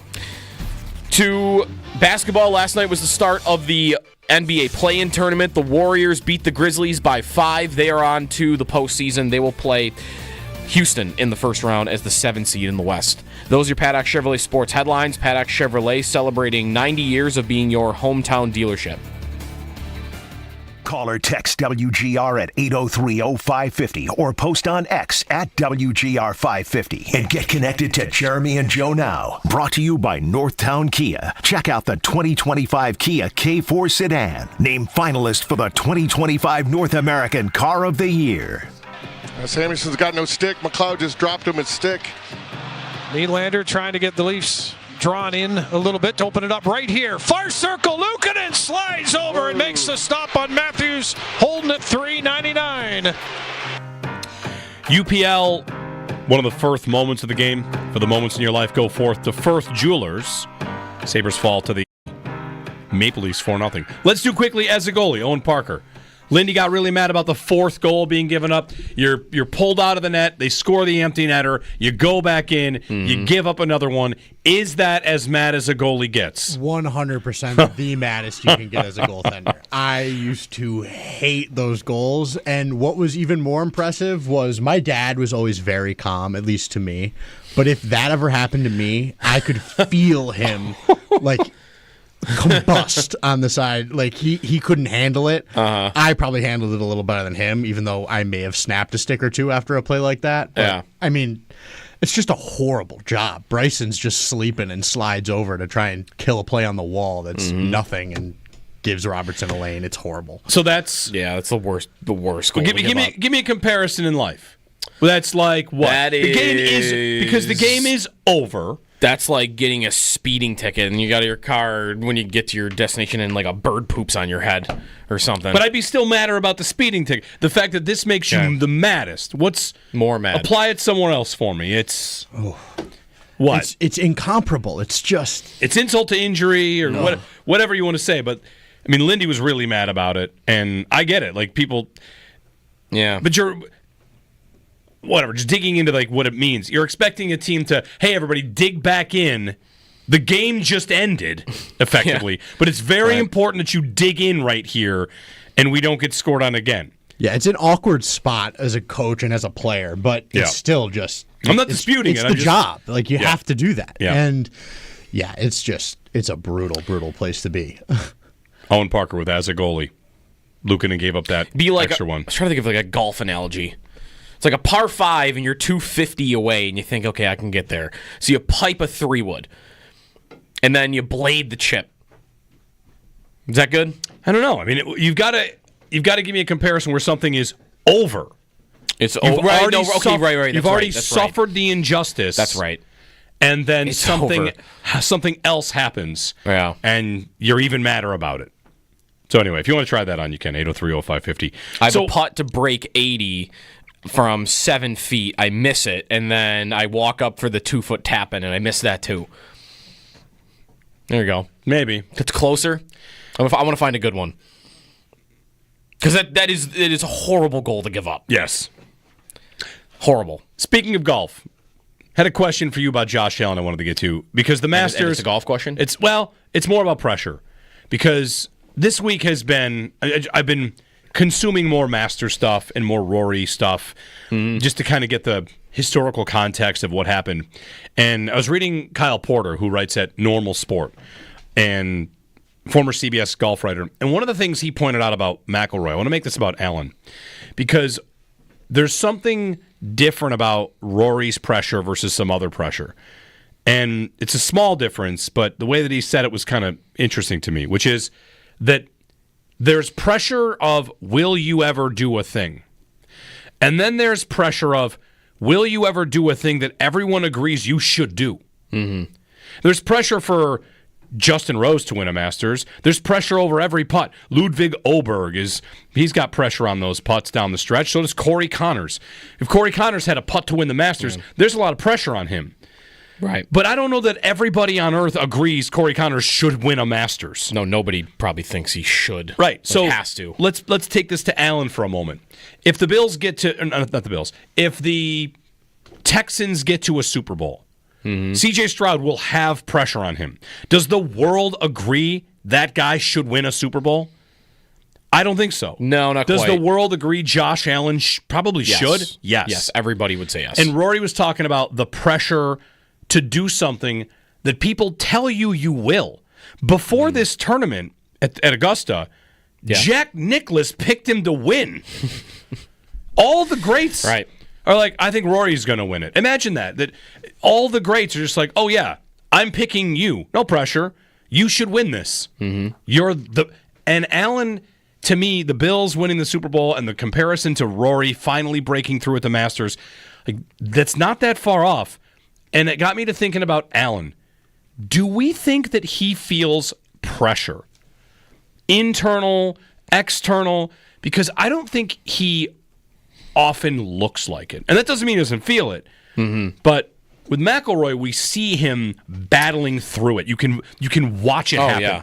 And he's spoken about it too. Yes, yes. And that's because of a decade of missing opportunities in majors. A decade of not winning. Speeding away, not speaking with the media after the Open. There's no doubt, he feels that. And with Allen, I just wonder, because I think Bills fans might start to feel like the clock is ticking. Let's get something done here. Let's make sure we capitalize on the Josh Allen era. He's amazing.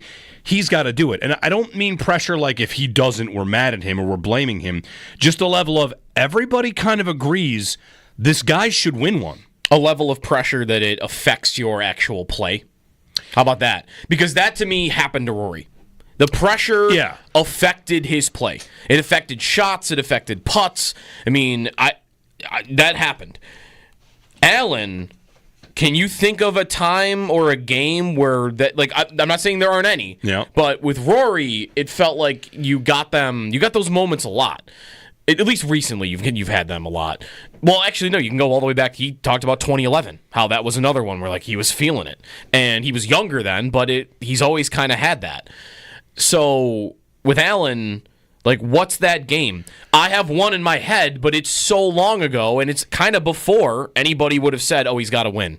He's got to win the Super Bowl. Houston? He played in Houston in the playoffs in 2019. He was red-faced. He was 2011 Rory. Yes. I mean, really, he 100%. was. 100%. Look at this guy. He's amazing. He's not ready for this. What is he doing? Right. Rory was putting it in the water, and Allen, it was I'm throwing laterals to Dawson Knox on the final drive over his head. So since then, it's become clear, oh, this guy should win. This guy should win the Super Bowl. Should win. We all think he should win. The only bad game I would say he's had in the playoffs is the Bengal game, and that you could say was as much about the whole team around him as it was him in pressure, right, and mental exhaustion from Damar Hamlin, and that doesn't get attributed to, oh, he just cracked under pressure. I don't see Allen getting cracked under pressure. No, I don't think. No, in fact, we all kind of think when pressure goes up, Allen gets better, but it's all, again, the comparisons are rough sometimes. What does Allen do? On the 18th hole, he's usually pretty good. On the 17th hole, he's usually pretty good. The mistakes in the last Chiefs game came like 10th, in the 11th, when he misses a throw to Curtis Samuel, who had a lot of room to run, or like going back to the AFC Championship game, they scored a bunch of points. He played really well. Yeah, it's funny, like, whatever. I realize golf comparisons don't work. Like, Rory shot 73 and won.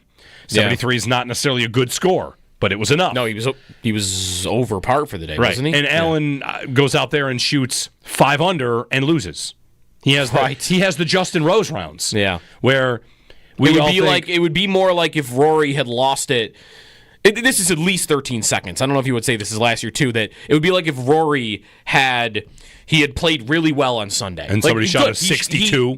He shot a 67, 5 under. But Bryson shot like an all-time round, and that's why he lost. Right, and that's not that choking. Would be closer. That's not choking that somebody else beat you. Right. What are the Allen choking moments? I don't really have any. No, it's just that Houston playoff game. No, the only ones. That's it. Again, choking is tough because choking really you only get that when you're in the lead. Yeah, and the Bills have been trailing at the ends of these games. No, this is right. Yeah. I mean, it doesn't have to be that way. If you have a shot to win it at the end, and you airmail a throw, sure. And even like the most recent example, like there always is just kind of this out for him, and I think it's deserved. I'm not saying like that is he deserves all the blame.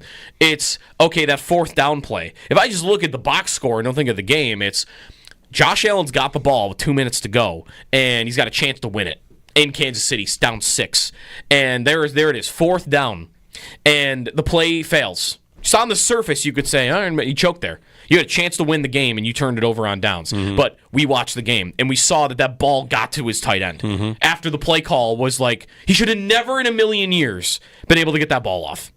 And he gave his guy a chance. He still gave his guy a chance. So even that, it's like, in that moment where this is designed for you to fail and for you to choke, he still kind of pulled it out to at least give his guy a shot. So there are not really these moments for him. So I think it's... Can I even go even further with it? Maybe I don't need to, because again, we're kind of showing that there aren't really these choking moments. Look how he deals with pressure, like in the literal sense, like a pass rush over his career. He's never... Guys in his face, guys around him, like he's calm, cool, collected. He knows where to go. He knows the awareness. He knows where guys are. Or when he's frantic, and that's like the Rory comparison, when he's frantic, he's just going to make the best play. And that's, like the 7-iron around the tree. Yeah. It's about the top level ability. So it's not bad. Allen, though, like I think that's the difference between him and Lamar right now. Is Lamar's got these plays that people can point to and say, oh, he choked. Right, he fumbled a ball. He choked. He airmailed one against the Bills. The pick 6 to Taron Johnson, if you want it. Like, oh, look at Jackson over here. He really played. I don't think his is to the degree that like Rory's was, but you've got these certain plays with Jackson that you don't have with Allen.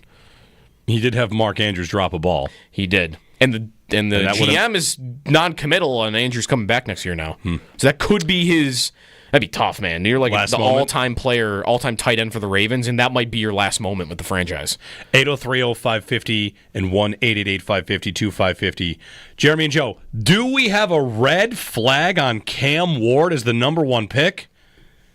I mean, he's saying other than his name being the same as a goaltender from. Never mind. Yeah, no, I get that. He's been saying stuff on Twitch while gaming. And it's kind of funny. We'll decide if you decide out there if it's a red flag, if you would want your QB1 saying things like this. 803-0550, our number. We'll play you that with Joe Marino of the Locked On Bills podcast at the top of the hour on WGR.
So y'all already said Ridley,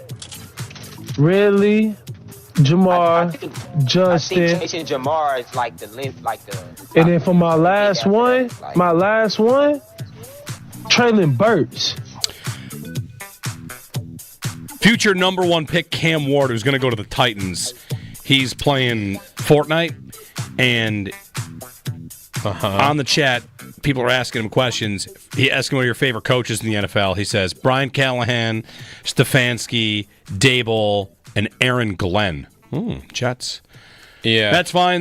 Guys, top the draft. Then he's asked for his top 4. Wait, all teams in the top 10. Yeah. Yeah, right. That's fine. Like, these teams might draft me. Then he's asked for his top 4 NFL wide receivers. Yeah. And he says Calvin Ridley, number 1. Okay. We'll let it slide. I see what you're doing there. We'll let it slide. And then he decides, I'm not playing that game anymore about maybe teams that'll draft me. Number 2, Jamar Chase. Number 3, Justin Jefferson. Then he goes back to the game that the 4th best receiver in the NFL is Treylon Burks. Right. He said, guys, I could put Burks here at number 2. That'd be too ridiculous. Yeah, right. It can't possibly put Burks at number 2. I gotta make people think I'm a little serious here. So he puts him at 4. Does he want Jonathan Mingo number 5? No, he'll put Mingo number 7. Treylon Burks number 4. Nick Westbrook at Keeney number 5. Is he back with Tennessee? No, he's in Miami. He went to Miami. Yeah. What? He might, Didn't get out of here. All he does is catch touchdowns. He's gonna have 9 catches for 3 touchdowns this year. While we're on Miami, the Dolphins GM said he would only trade Tyreek Hill for 2 firsts. He'd only listen for 2 firsts. Not a serious. He's not even saying he would do the deal. He's saying I would listen. Okay, bad GM. That's a bad GM. 2 firsts. I mean, he's just talking, right? Say 1 first. Maybe somebody will call. He knows no one's actually gonna. Well, I guess. No, what is he doing? He's just telling you I'm not trading Tyreek Hill. That's it. Yeah. All right. 803-0550, 1-888-550-2550. Our phone number. He should trade Tyreek Hill, by the way. Yes, he probably should. I mean, he should probably rebuild. It's time in Miami. They should. We quickly talked about it yesterday. The Jalen Ramsey news is a sign of a rebuild. It's happening. It's over for you. Your window's over. Hill's old, and Yeah, the problem for him though is okay, it's time to rebuild. This is year 10 for him as the general manager. Right? Yeah, it's tough. He's got to get rolling here. I mean, he could get fired after one more bad year. Join us in the fight against cancer by riding with Bulldog and WGR's Ride for Roswell team. Saturday, June 28th. Once you join the team, you get an email to pick your team T-shirt and water bottle at Tom's Pro Bikes on Walden Ave in Lancaster. Not a rider, you can still support the cause by donating to the team and helping us reach our goal. Visit WGR550.com for details. Joe Marino, Locked On Bills podcast. When we get back, we're gonna have a little fun with Joe, and I'm going to make him have a little bit of fun with us, which is, what if the Bills traded up to number 8? Dan Morgan of the Panthers said they're open for business. What player would have to be there at 8 for it to be worth the Bills going all the way up for it? We'll see if he's got an answer for that. And, of course, 8 days out, keep talking draft. I've got a question about safety and if the Bills could really go there and what that means. So we'll get to those with Joe Marino. If you have a question you want us to throw him, fire it off to us. Text us, tweet us, whatever. Jeremy and Joe on WGR.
This is a Paddock Chevrolet Sports Update.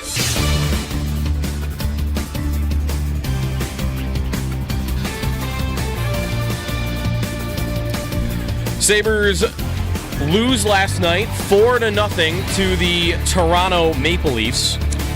The Leafs clinch the Atlantic Division, and they will play the Ottawa Senators in the first round of the playoffs. Florida will play Tampa Bay.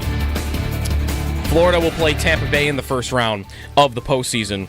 The rest is decided. Columbus can still get in. They have to catch Montreal. They need a win in regulation and a Montreal loss, though, to get in. We are 8 days out from the NFL draft. The Bills having visits today. Adam Schefter reporting about a Texas A&M defensive end. They had a running back in on a visit from Texas, a corner, wide receiver. They're getting through a lot of their visits. These are the final days they can do that. Draft in 8 days. Elsewhere around the NFL, Dolphins GM Chris Greer says the team and Jalen Ramsey are planning to part ways this offseason. Does not say they are doing that about Tyreek Hill. He would only listen to a Hill trade if a team offered 2 first-round picks, according to Greer. Pat Leonard, New York Daily News, says the Rams have been spending a lot of time with Jackson Dart, the Ole Miss quarterback, and that some league sources believe Dart to L.A. in the first round is a strong possibility. NBA play-in, Warriors over the Grizzlies last night, 121-116. They move on to round 1 of the playoffs. They will play Houston. And in the other game from the Eastern Conference, the 7-8 matchup, Orlando wins over Atlanta, so they move on. And then tonight you have the 9-10 matchups in the NBA play-in. Playoffs get rolling later in the week. NHL playoffs, by the way, start on Saturday. That's your Paddock Chevrolet Sports Update. Paddock Chevrolet celebrating 90 years of being your hometown dealership.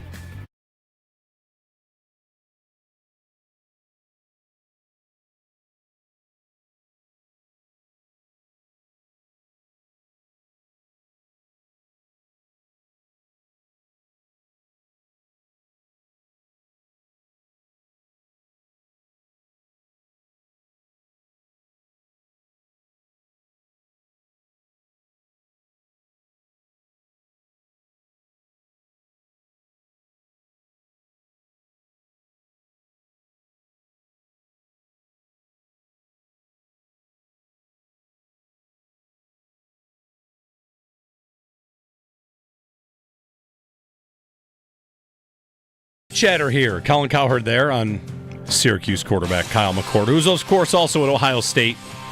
I get Joe Marino's thoughts on the quarterbacks quickly before we dig into the draft and before I make him trade up into the top 10. Joe, good morning. It's Jeremy and Joe. Always a pleasure.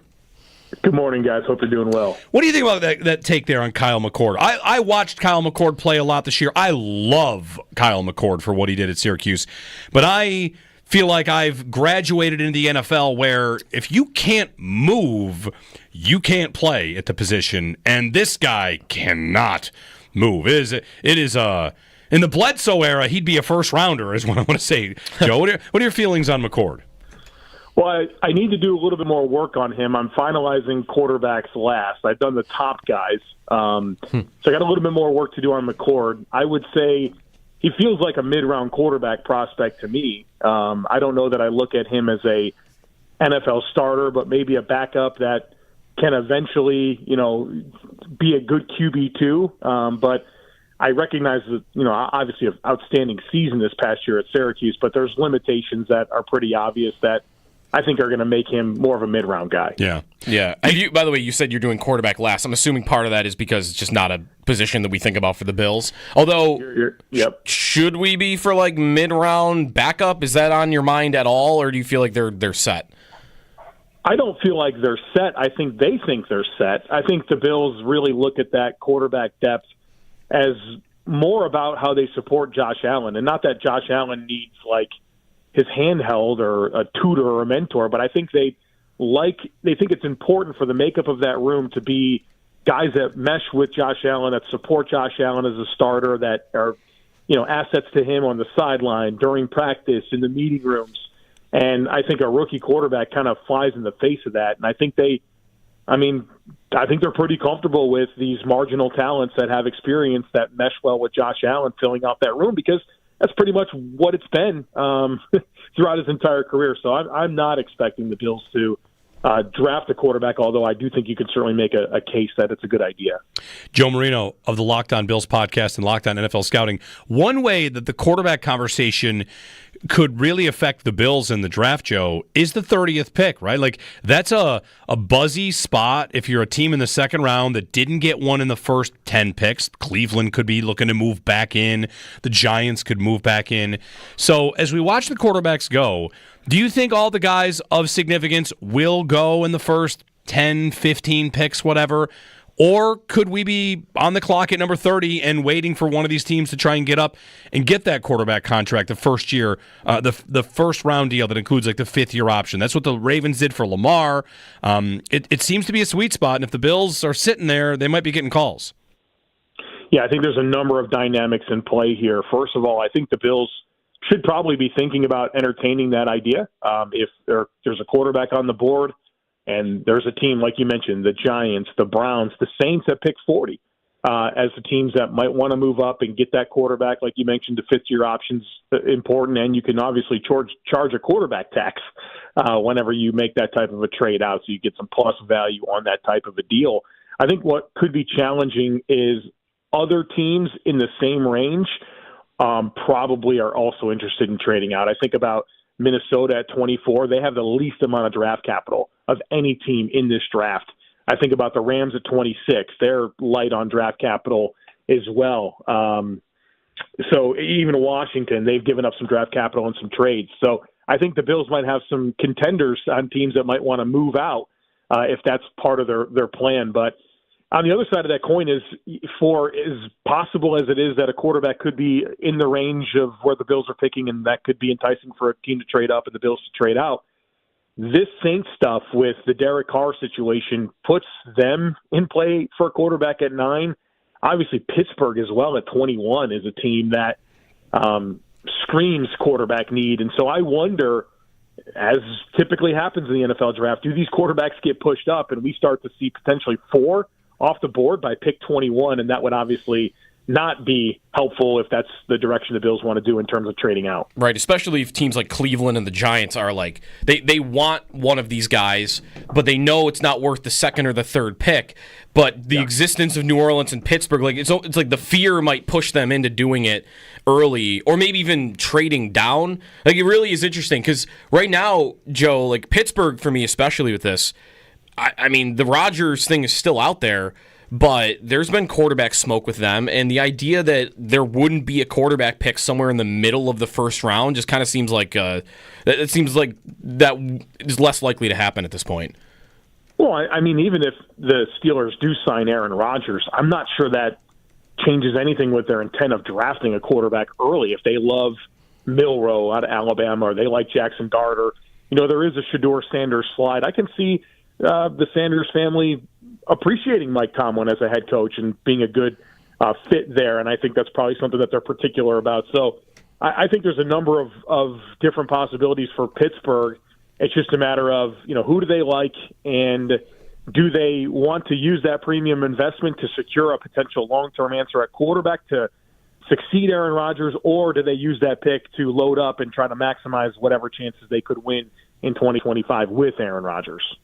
Joe Marino, Locked On Bills podcast, Locked On NFL Scouting podcast as well, joining us as he does every Wednesday. Joe, as we track the visits, the Bills visits, this is the last day, by the way, the last day that players can come in for visits, for your top 30 visits. When you look at that list, I mean, it's a number of receivers, a number of corners, one running back in the mix. When you look at the names on that list, do you feel like you can kind of see the focus of where the Bills are looking to go in this draft? Yeah, I think you can definitely look at the list and find some trends. Certainly a lot of defensive linemen, both edge guys and interior players. And the interior players are more than nose tackles, bigger bodies, guys that are going to play kind of that Daquan Jones role, which is where the Bills have the biggest need in terms of defensive tackle. Edge rushers that are definitely very Billsy, that makes a lot of sense to me. Corners like we would anticipate, but I think the other piece of this is the receivers, and they're all fast guys, guys that have a speed dynamic, and not necessarily like players you would anticipate first or second round, but more third round, day 3 type options.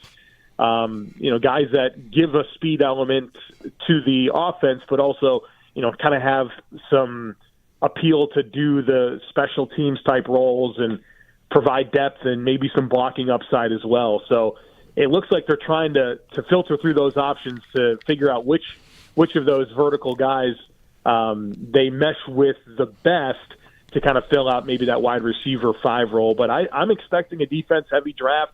Brandon Beane's kind of said as much. The needs are there. The defense keeps letting Josh Allen down in the playoffs. I really think that's what this draft should be about, and it seems like it's shaping up that way. So to the defense, I want to kind of ask about this. Like, if they decide to go safety, maybe there's a guy that they haven't had a safety. Billy Bowman Jr. is the only one that came in for a visit here, and maybe they've met with some at the combine, whatever. Do you feel like safety, or maybe there's another answer here to this, a position that they would take or a player that they would take would show us how they're going to change? Like I was speculating with Joe yesterday about, do they want to build a third down package or something like that, because they were so bad at that last year. And when we talk about an offense, we're talking about multiple ways to win and multiple ways to play. And I wonder if there's any sort of approach, whether that's defensive tackle, defensive end, corner, or the safety, where you feel like you would see them changing in real time based on a couple of picks they make in round 1, 2. Well, I think there's been a few things that's already happened, starting with the coaching hires of Ryan Nielsen, Mike Pellegrino. Those are guys that have a lot of experience with man coverage. They have a lot of experience with pressure looks and pressure fronts, and different versatility with scheme in terms of some odd man looks up front. And then you look at the defensive linemen that they brought in Bosa, Hoyt, and Ogunjobi. Those are all guys that are experienced in odd fronts. Hoyt and Bosa are used to rushing from a 2-point stance. And so I think that you've already got some indicators that man coverage and diversified rush plans seem to be on the menu. And so if they were to continue adding players that have more complementary skill sets versus the prototypes that you've learned to believe the Bills like with their defensive linemen, which is typically length, heavy hands, guys that are more compression-style rushers, if they get more penetration, bendy, flexible guys, you could see that they're really trying to develop different ways that they can attack the pocket and heat up these quarterbacks. So I think there's been some clues already, and if that continues in the draft, I think we'll have a pretty good idea about some changes defensively, which is probably going to be less zone coverage, compression-style rush, contain everything, come up, rally, make tackles, where they're maybe wanting to become more attack-oriented and force the issue a little bit more to create even more negative plays and turnovers. I can kind of see it brewing, and I think the draft could be the icing on the cake. On edge, I want to get there a little bit. What's your evaluation of Shamar Stewart, Texas A&M? Yeah, I'm a big fan. I mean, obviously, every unteachable trait that you could possibly have, he's got it. And the question with him is going to be production. And the way that I would describe this is you got to watch Texas A&M's defense. It's very much like classic Bill Belichick Patriot style, where the way that the defensive line plays is not very attack-oriented or up the field. It's very much contain-oriented. And I think about a guy like Richard Seymour. Richard Seymour's a Hall of Famer. And you would look at his production and you might wonder why. Not a guy that has a ton of production, but it's the style of defense that he was asked to play, where I think Shamar Stewart is a guy that's now dropped a ton of weight. He was like up near 290, maybe even a little bit more at Texas A&M, down to around 270 now at the combine. You saw the athleticism. I think there's a ton to unleash with him because of the physical upside and what he's put on tape to this point in a role where he wasn't asked to be really attack-oriented. And so I think that makes me feel comfortable with the production. I don't think he gets to 30. I think he's going to go much higher. This is the type of player that the NFL typically just can't help themselves but draft early. But he's a guy with a lot of ceiling, and that's exciting. I think that's what the Bills need. They need guys with ceiling, guys with a lot of athletic potential, not necessarily putting in a situation anymore where there's a limited athletic ceiling and the Bills get every ounce of production they can out of these players, but they just don't have the next thing that really elevates them into a high-impact playmaker. And so if the Bills were to get players that have that type of athletic ceiling, and we've seen what they can do to coach up players with modest athletic ceilings, I get pretty excited about that. So I think those are the types of swings the Bills should be willing to make if they're in a position to draft a player like Shamar Stewart. Stewart of Texas A&M. The Bills, according to Adam Schefter this morning, also had the other edge rusher, Nick Scorton, on a visit on Monday. Have you seen any, it could be him or anyone else, Joe, that's caught your eye of the specific players that have actually visited? The corner from yesterday that we saw the tweet about, Jacob Parrish. Is anybody stood out to you? Where you went, ooh, that's a guy I like? Well, I would say those are two good names, Nick Scorton and Jacob Parrish. Scorton's a ton of fun, one of the most urgent players you'll watch in this draft, and he's another guy out of that Texas A&M defense that's going to be frustrating to watch him play just because they don't get to really, pin their ears back and go as much as you'd like. But you watch him at Purdue, where he was at in 2023, and I think you can really appreciate the fullness of his skill set. He's like a big ball of muscle, and really athletic, really a lot of variety with how he can beat blocks, and there's an urgency in the way he plays that you just love. Jacob Parrish is really interesting to me as well because he wouldn't really fit the prototypes of what the Bills have typically went for at corner. This is more of a guy that's man coverage, right? That's what I think about with Jacob Parrish. Man coverage, plays above his weight class. I compare him to DJ Reed from the Jets, actually, another Kansas State alum as well, where if you're looking for indicators as to the direction of this defense, if they draft Jacob Parrish on day 2, I think you have a pretty clear answer of kind of where they're going, and it's definitely more pressure looks and man coverage. Joe, we asked you a couple weeks ago, could the Bills justify running back anywhere? And depending on where that is, that would have to involve a James Cook trade. It's been quiet on the James Cook front, but we do have a running back that's been in for a visit, Jaden Blue, running back out of Texas, who is a, third rounder, maybe? Is that to you, a possibility that they could take a running back in that spot? I mean, it would get crowded in that room pretty quickly. And, any running back in the first or second round, I think it's impossible not to be a shot over the bow for James Cook. So how do you like Blue? What kind of prospect is this? And you feel like it's possible? Well, Jaden Blue is a big play back for sure. I mean, a ton of speed and upside to hit the home runs. The problem is the guy just fumbles like crazy. I think he's got one fumble every 31 touches in college, wow. And he's real loose with the ball. So that's got to get fixed first and foremost if this guy's going to have a chance in the NFL. But he's definitely a guy that would give the home run hitting ability, and that's kind of the big thing that James Cook offers the Bills. I mean, Cook's a good player, but the best thing about him is that he can hit the home run. And I think that's what the Bills would be concerned about missing if they weren't able to keep James Cook for the long term. But, I think the conversation about drafting a running back comes down to, are they really going to roster 4 guys? I mean, that's a heavy amount of running backs to roster. And, where are the Bills going to go light to keep a 4th running back? I think that's where it gets really difficult for me.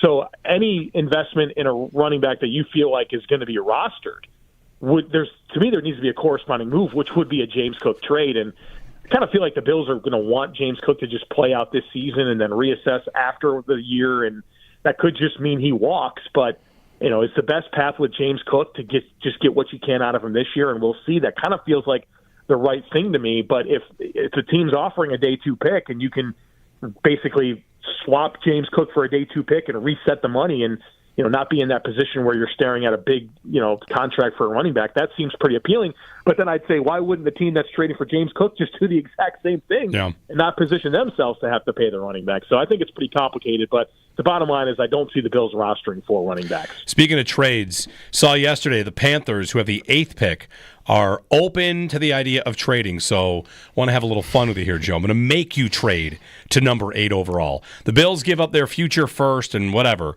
because they just can't stop themselves. Someone is on the board at 8 and they're going to do it. Who is it for? Are there 2 players, 3 players, where you could even say, all right, you know what? The difference is such a big deal that 8th, yes, let's do it. Well, I'd certainly hope that Dual Carter or Travis Hunter were there at number 8 to do this kind of thing, which is obviously not going to happen. So I'll start this by saying I would absolutely not do this. Okay, but that's I think that's a fair answer. That's part of the exercise. To say those 2 guys, if someone somehow whatever, like it's those 2, but after that there's just not talent that's worth it to you. No, I don't think so. I mean, you'd be talking about like Jahdae Barron out of Texas or Will Johnson out of Michigan or Jamar Stewart's or Michael Williams. I'm not giving up, 2 or 3 of my best assets to add young talent to the roster in this year's draft and next year's draft to go get a player like that. So unless it's Abdul Carter or Travis Hunter, I'm probably very against the idea of that type of a trade-up. Yeah, what about some sort of trade-up that would be lesser than that? But this is part of the problem I'm having, Joe, is last year, we were obsessed with receiver, and you fall in love with guys, and then the trade-up conversations come up. And this year, I haven't really done that just because I don't know who, the guy in the middle of the first round that could fall a little bit would be there, that it would be okay, yeah, let me go be desperate and get that guy. Not even maybe next year's first, but you have 2 seconds. But who is that? Like you just mentioned a couple of corners. The Bills trading up to 18, 19, 20 even. I guess how different would that even be from just sitting where they are? Well, I think that puts you in the range to get Derek Harmon or Kenneth Grant. Derek Harmon's a D tackle out of Oregon, Kenneth Grant, D tackle Michigan, that I think are really nice projections to the nose tackle spot for the Bills. And they're guys that aren't just big-bodied space eaters. These are guys that have up-the-field potential to make plays in the backfield to rush the passer, right? And I think that's an important element if you're talking about, picking a defensive tackle in the first round, much less moving up for them. And so I don't know that the Bills are in the conversation for those guys at 30, but kind of in that range that you're talking about, around 20, I think there's a chance that they could get either one of those guys. And so that becomes a little more interesting to me if that's what the Bills are looking to do. I think typically Brandon Beane's signature move, and he's done it. I think he did it for Edmonds, he did it for Elam, he did it for Kincaid, is to trade that 4th round pick, right? He always loves to trade a 4th round pick, which moves him up a handful of spots, and he's able to kind of get a guy that he likes. And so I think his trade chip is 109 or 132, probably 109. And I don't know that he's going to move those second rounders, but if he were to wanting to get into that, late teens range, I think it probably does cost him one of those 2s. Before we go, Joe, I've got to follow up next segment. I want to bring up a player here, and I'm required to ask you about one receiver per week. I have to. Yeah. Luther Burden, thoughts? Luther Burden, so he's kind of a fun player because of the yards after catch skill that he brings to the table. I mean, he's dynamic with the ball in his hands. Where I get nervous about a guy like Luther Burden is I'm just not sure what else he does. Not a very refined route runner. He certainly got explosive elements to his game, but the vertical stuff just really wasn't there at Missouri. So if you want a yards after catch demon, I mean, goodness gracious, yeah. He's really attractive. But where does that make sense to pick? I wouldn't do it at 30. I'm more of a day 2 thing that I'd have an appetite for, but I'm not sure there's enough to the skill set that gets me overly excited about him. He falls to their 3rd day 2 pick. You feel like that's good value? Or sorry, their second day 2 pick, the 3rd pick overall. Ooh. If you tell me there's an answer at corner and D tackle, I think we can open up. All right, we can open up our eyes to that. Very good. Joe Marino, Locked On Bills and Locked On NFL Scouting. We'll chat next week as we get closer and closer. Thanks, Joe. All right, guys. Thank you. Joe Marino. Download the Locked On Bills podcast where you get your podcasts. Make it a part of your day. And NFL Scouting. Yeah, you've got something? Because I've got something I'm going to tease for you. What is it? It's about Luther Burden. Okay, I have something different. Okay. I have the Bills having a free agent visit today. James Bradbury. Yeah. So James Bradbury, corner, coming off an Achilles injury. He's coming in for a visit today. He missed all last year with that injury. Before that, started every game of his career. Not like, he missed a couple of games. Okay. Second team All-Pro 2 years ago. Yeah. 3 years ago. Sorry, 2022. It's 2025. So on Burden, here's your tease. I reached out to the guy Locked On Missouri, Locked On Tigers, and said, can you come on and talk to us about Burden? He can't come on today. Mm-hmm. He's coming on next week. And he followed up in a second email and said something about Burden that's going to sell you and a lot of people immediately. I'll tell you what the email says next.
This is a Paddock Chevrolet Sports Update.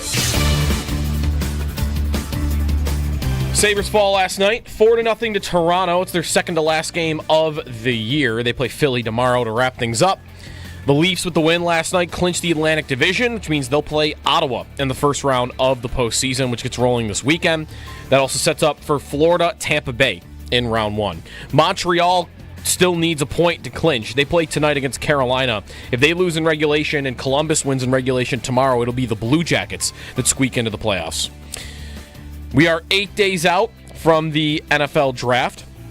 The Bills having visits, and one this morning. Well, it was reported by Schefter this morning that they had one on Monday with a Texas A&M defensive end. They had a visit with a corner yesterday, a running back.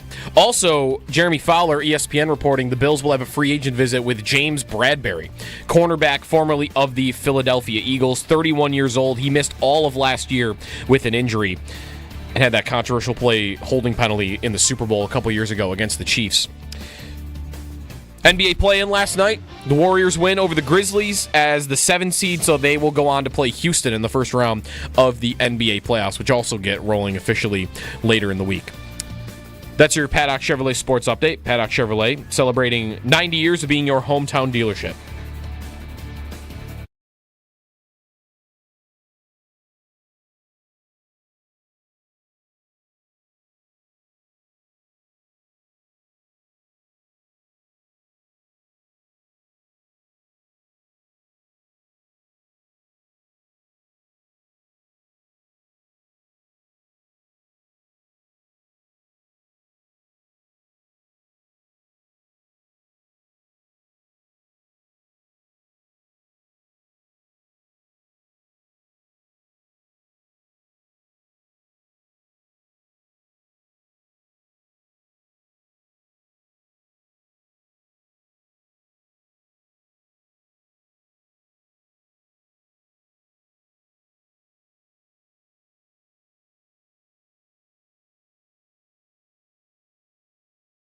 Last segment, follow-up thoughts on James Cook and Jaden Blue, who the Bills had in for a visit, a running back. I watched some highlights. He was exciting. Yeah, but first, I teased something. I got to get it to you here. So, all right, we're talking about the draft, plenty of draft. We did lots of defensive players with Joe, Shamar Stewart, who the Bills had in for a visit, who would be worth trading up for, defensive tackles, defensive ends. We did all that. Quick receiver conversation. So, Adam Rank this morning on what each team should do, NFL.com. He put the Bills' 30th pick, Luther Burden. That's who the Bills should pick. So I thought, all right, I'm going to reach out to somebody who covers Missouri, and let's get somebody out to talk about Burden. We do this. Tell us about this prospect. Tell us about that player. And I reached out to the Locked On Missouri Tigers, Locked On Mizzou. John Miller's his name. Hey, can you come on? Let's do this. And he said, not today. Let's check in next week. End of email. Okay.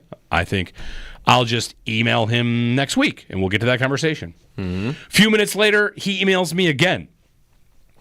Just a thought on Burden. Just a follow-up. Just a follow-up. Yeah. Just got to let you know this. Second email. Can't let you go a week without. Not the first email, second email. That means he said next week he went about his day. And then he thought, actually, you know what? And he wrote this. This is what I said is going to sell you instantly. Everybody prepare yourself. From John, who covers the Missouri Tigers. He loves blue cheese. Quote, he hates egg salad. No. Quote, as a Chiefs fan, the idea of the Bills getting Burden makes me nervous. That's all you need for any sales pitch of any prospect. That's it. That do it for you? I watch this guy play all the time. I like the team that beats you all the time. Yeah. And it makes me nervous. What could make a Chiefs fan nervous? What would they be nervous about for anything? Luther Burden is the answer to that question. At least for this one, this guy. So, I don't know. I don't know about 30. I don't know about the second round. I don't even know if they'll go receiver. He does a lot of work from the slot, like Malik Neighbors did, slot heavy. Can he play on the outside? The Bills love to draft guys in the slot and say they can. So, there are some fire concerns, like is he motivated enough? But reading Matt Harmon on Burden, he wrote, that there's a path for him to become one of the best route runners in the sport. That if you grade him on the flashes, you see Neighbors. If you grade him on the flashes, you see J.J. Zachariason of, what's he? Which fantasy? Number Fire? No, he's somewhere else now.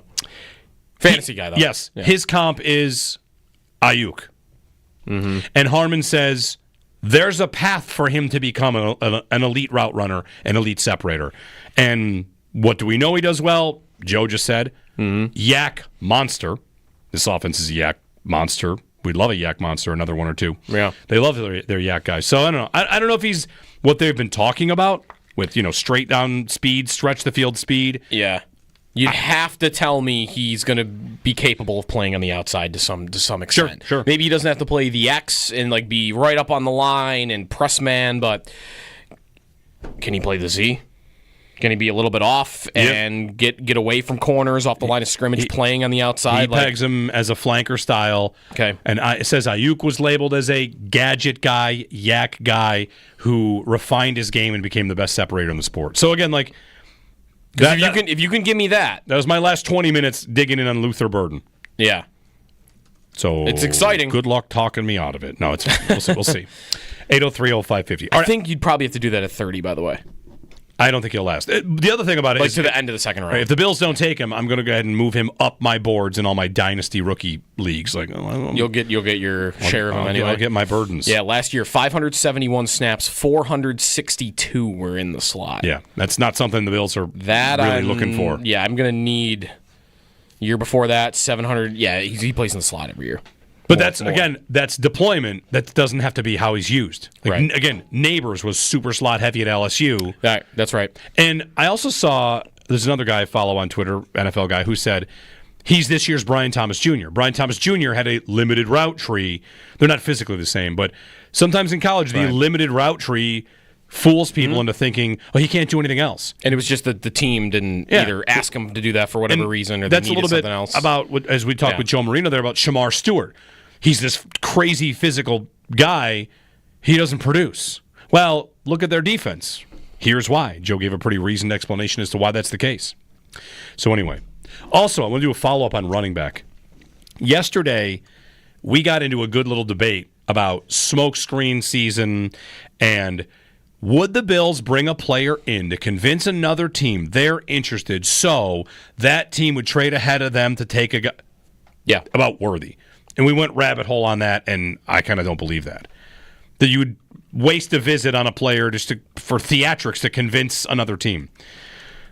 Pushing that aside, would the Bills bring in an explosive running back who's a mid-round guy, Jaden Blue, to convince their explosive running back, hey, we'll do it. Heads up. We'll start moving on replacing you. Just heads up. There are other fast guys. Yeah. Look who's in for a visit. A running back in for a visit. Mm-hmm. If they draft a running back, they have to cut one or trade one. They're not going to roster four. Yeah, that's the Joe kind of said that too last segment. Like, if say they were to draft him, he's a third-round projection, but let's say he falls to the top of the fourth and the Bills take him with one of their fourths. How does that now? What is Ty Johnson gone? Is Ray Davis gone? Well, I don't think. You probably roster 4, but that means that this kid you just drafted, or like Ray Davis, who you drafted last year, or Ty Johnson are inactive on game days. Right? You're not rostering. There were how many years did the Bills only roster 2 running backs on game days, and they would make a third one inactive? So 4 is not happening. And 4 maybe could happen on the active roster, but you're not getting 4 game day jerseys for running backs. Right now, the 4th running back is Darrington Evans. You will never see this person play for the Bills. I shouldn't say unless you get like 2 injuries. I shouldn't say never, but the idea is never to have this person play. You're gonna put a third round running back in that spot. I don't know. Like, the other 2 don't make any sense to move on from because Davis just got here and he was fine in year 1. And he's cheap. And Ty Johnson just got extended. Just re-signed. Yeah. And Josh Allen called him the best third down running back in the league like 5 times last year. Right. So the thing about this guy, Blue, so Joe mentioned he fumbles all the time. Yeah. And this is what I mean about could the Bills have thrown a smokescreen at James Cook? Like we're not going to draft this guy, but maybe we can convince him. What is this guy, Blue? Oh, could he replace Cook? He's fast. He's explosive. He fumbles all the time. Cook does not. Oh, well, Cook didn't in college either, by the way. That's right. Well, maybe this guy's really good in pass protection. Nope. Not. So you don't believe them? Would the Bills bring a player? Yesterday the conversation was, would they convince another team? Would a team bring a guy in just to send a message? Is it much different than when your kicker is struggling, you bring in a kicker for a tryout? Like, hey, buddy, you gotta get to work here. You only get 30 of these, though? You get 30.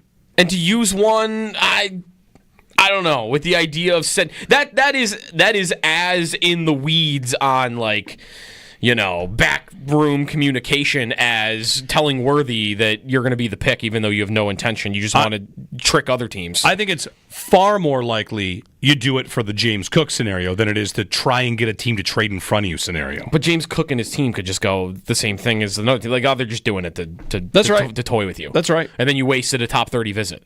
That's the thing. You're limited on the amount of people you can have in for a visit. You're not limited in the amount of people you could tell I'm picking at 30. True. You could tell every player in the world we're going to take you. But you also, in terms of top 30 visits, there's one name that's missing on the top 30 visits. I was looking for it. Landon Jackson. Not in for a top 30 visit. He's the guy that said he met with the Bills 8 times at the Combine. Well, that's why maybe they don't need to visit with him, because they spent 8 hours with him at the Combine. It really is interesting when you start to look at the visits. BuffaloRumblings.com has this, and Ryan Talbot tracks this as well for New York Upstate. On Isaiah Bond, for example, Isaiah Bond came in for a visit, and they went to his pro day, and they talked to him at the Combine, and he had a private workout, and they went to dinner.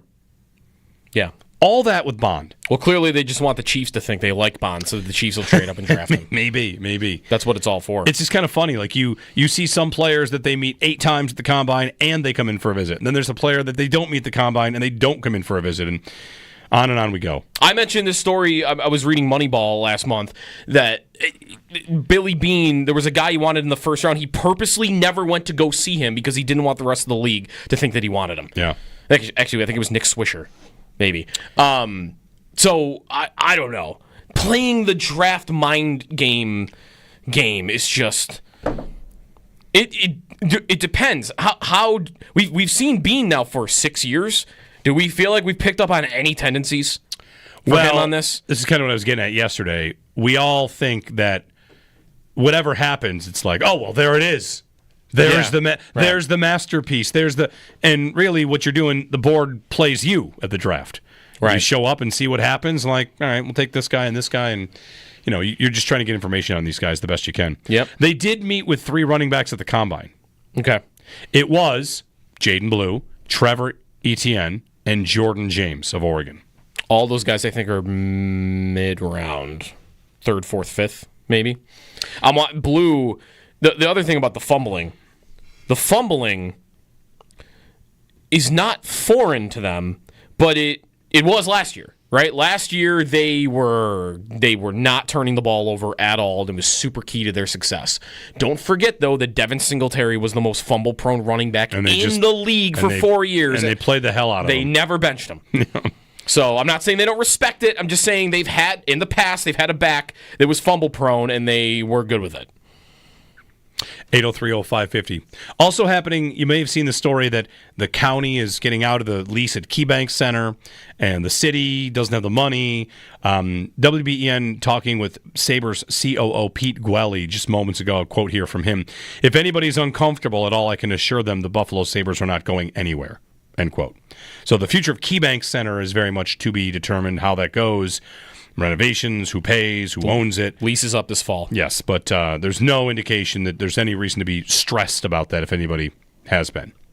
Jeremy and Joe, 803-0550, our phone number. Bills also have a visit in today with James Bradbury, veteran cornerback James Bradbury. Should we get what your brother said about him on the other side? He texted me about Bradbury. Okay. I'll tell you what Lou from Locked On Eagles is telling me about James Bradbury. Corner 2, right? We'll get that next.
Which Police song is this? Don't tell me. Da-na-na-na-na-na. You have a police phase? You should have a police phase. Once in a while, I'll just, in my head, on repeat, I'll just be sending out in SOS. And I'll just do that for like 3 hours straight in my head. Worst Call Wednesday. Time to get Worst Call Wednesday. I still don't have the name of the song. I'm going to in a minute.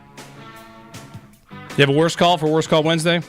I don't know if it qualifies. Did you see what happened in Columbus a couple of nights ago? What is the name of the player? He thought he doesn't speak English. Newer Blue Jacket, Voronkov. He was penalized for a 10-minute misconduct. So the ref was like, all right, you're out of the game. He just nodded. He didn't understand at all. So the ref escorts him out of the penalty box. He thinks, oh, I don't have they took the penalty off the board. So he goes to the bench. He sits down, and then 3 minutes later, he goes back on the ice. And the ref gets on the mic and is like, that player had a misconduct, 2-minute penalty on the Blue Jackets, and Columbus is just laughing about it. Which, it's funny when the coach who was trying to get into the playoffs is just laughing hysterically on the bench because his player had no idea what the ref was saying. So, taking a 2-minute penalty because nobody told him what a misconduct was. That's funny. All right, that could be Worst Call. Worst Call Wednesday. Any other nominees here? Was there a bad call to Masters? Was the bad call? There was a bad call in the Warriors game last night. So everyone's really mad about the officiating, a foul on Looney, and playoffs. That's how it goes. The bad calls are elevated. Yeah. I'm struggling. There was a good one early this week. Someone had a terrible take. I've got so many of those out there you can't even I've got track. One. In the chat right now, there's conversation about these pre-draft visits, and one commenter saying the pre-draft visits don't tell you who they like. Mm-hmm. It's literally what they do. Mm-hmm. The players they like, they bring in to talk to and get to know more about. Keon Coleman came in for a visit last year. This is the thing about the draft. You meet with and talk with and Zoom with and go to dinner with 100 players. You draft 7. I mean, the Bills have 10 picks, but you draft 7. It doesn't mean you didn't like the guys you didn't pick. So, and what do? If there's 500 draft eligible players, who are you going to meet with? The 100 at the top that you like. Mm-hmm. And you're going to take guys that you didn't meet with later in the rounds and later on because you're just looking at a board, best player available. But yeah, the pre-draft meetings definitely tell you exactly what the Bills like and are looking for. And they didn't meet with Travis Hunter. If Travis Hunter drops to 30, they're going to take him. You're playing a game trying to figure out who might be around and get your information. So I would say that's one of the worst takes. The worst call. The Bills, there's no rhyme or reason to who they bring in for visits. What? You interview candidates for a job that you're not going to hire? Right. The worst call you can make is to skip your recommended cancer screenings. To learn more about the potentially life-saving screening recommendations and guidelines, visit roswellpark.org/screening. Another hour coming up. We got to talk about the Champions League and an emotional hedge. I'm really feeling an emotional hedge. I got to get an emotional hedge today. Mm-hmm. Yeah. Contest? What's the contest? What are we doing? We're doing a contest? When we get back? When do it now? Let's do it when we get back. All right. Contest time when we get back as well.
550 and WGR550.com. This is a Paddock Chevrolet Sports Update. Sabres fall last night, 4-0 to the Maple Leafs. Second to last game of the year. Tomorrow, the finale, fan appreciation night. First 15,000 fans in attendance will get an Alex Tuck bobblehead as they wrap it up against the Flyers.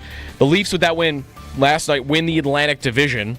They will play Ottawa in round 1, as all the playoff matchups are set except for the final spot in the East. Florida will play Tampa. Columbus can still get in by catching Montreal. They need two things to happen, though. They need Montreal to lose in regulation tonight to the Hurricanes, who are not playing for anything.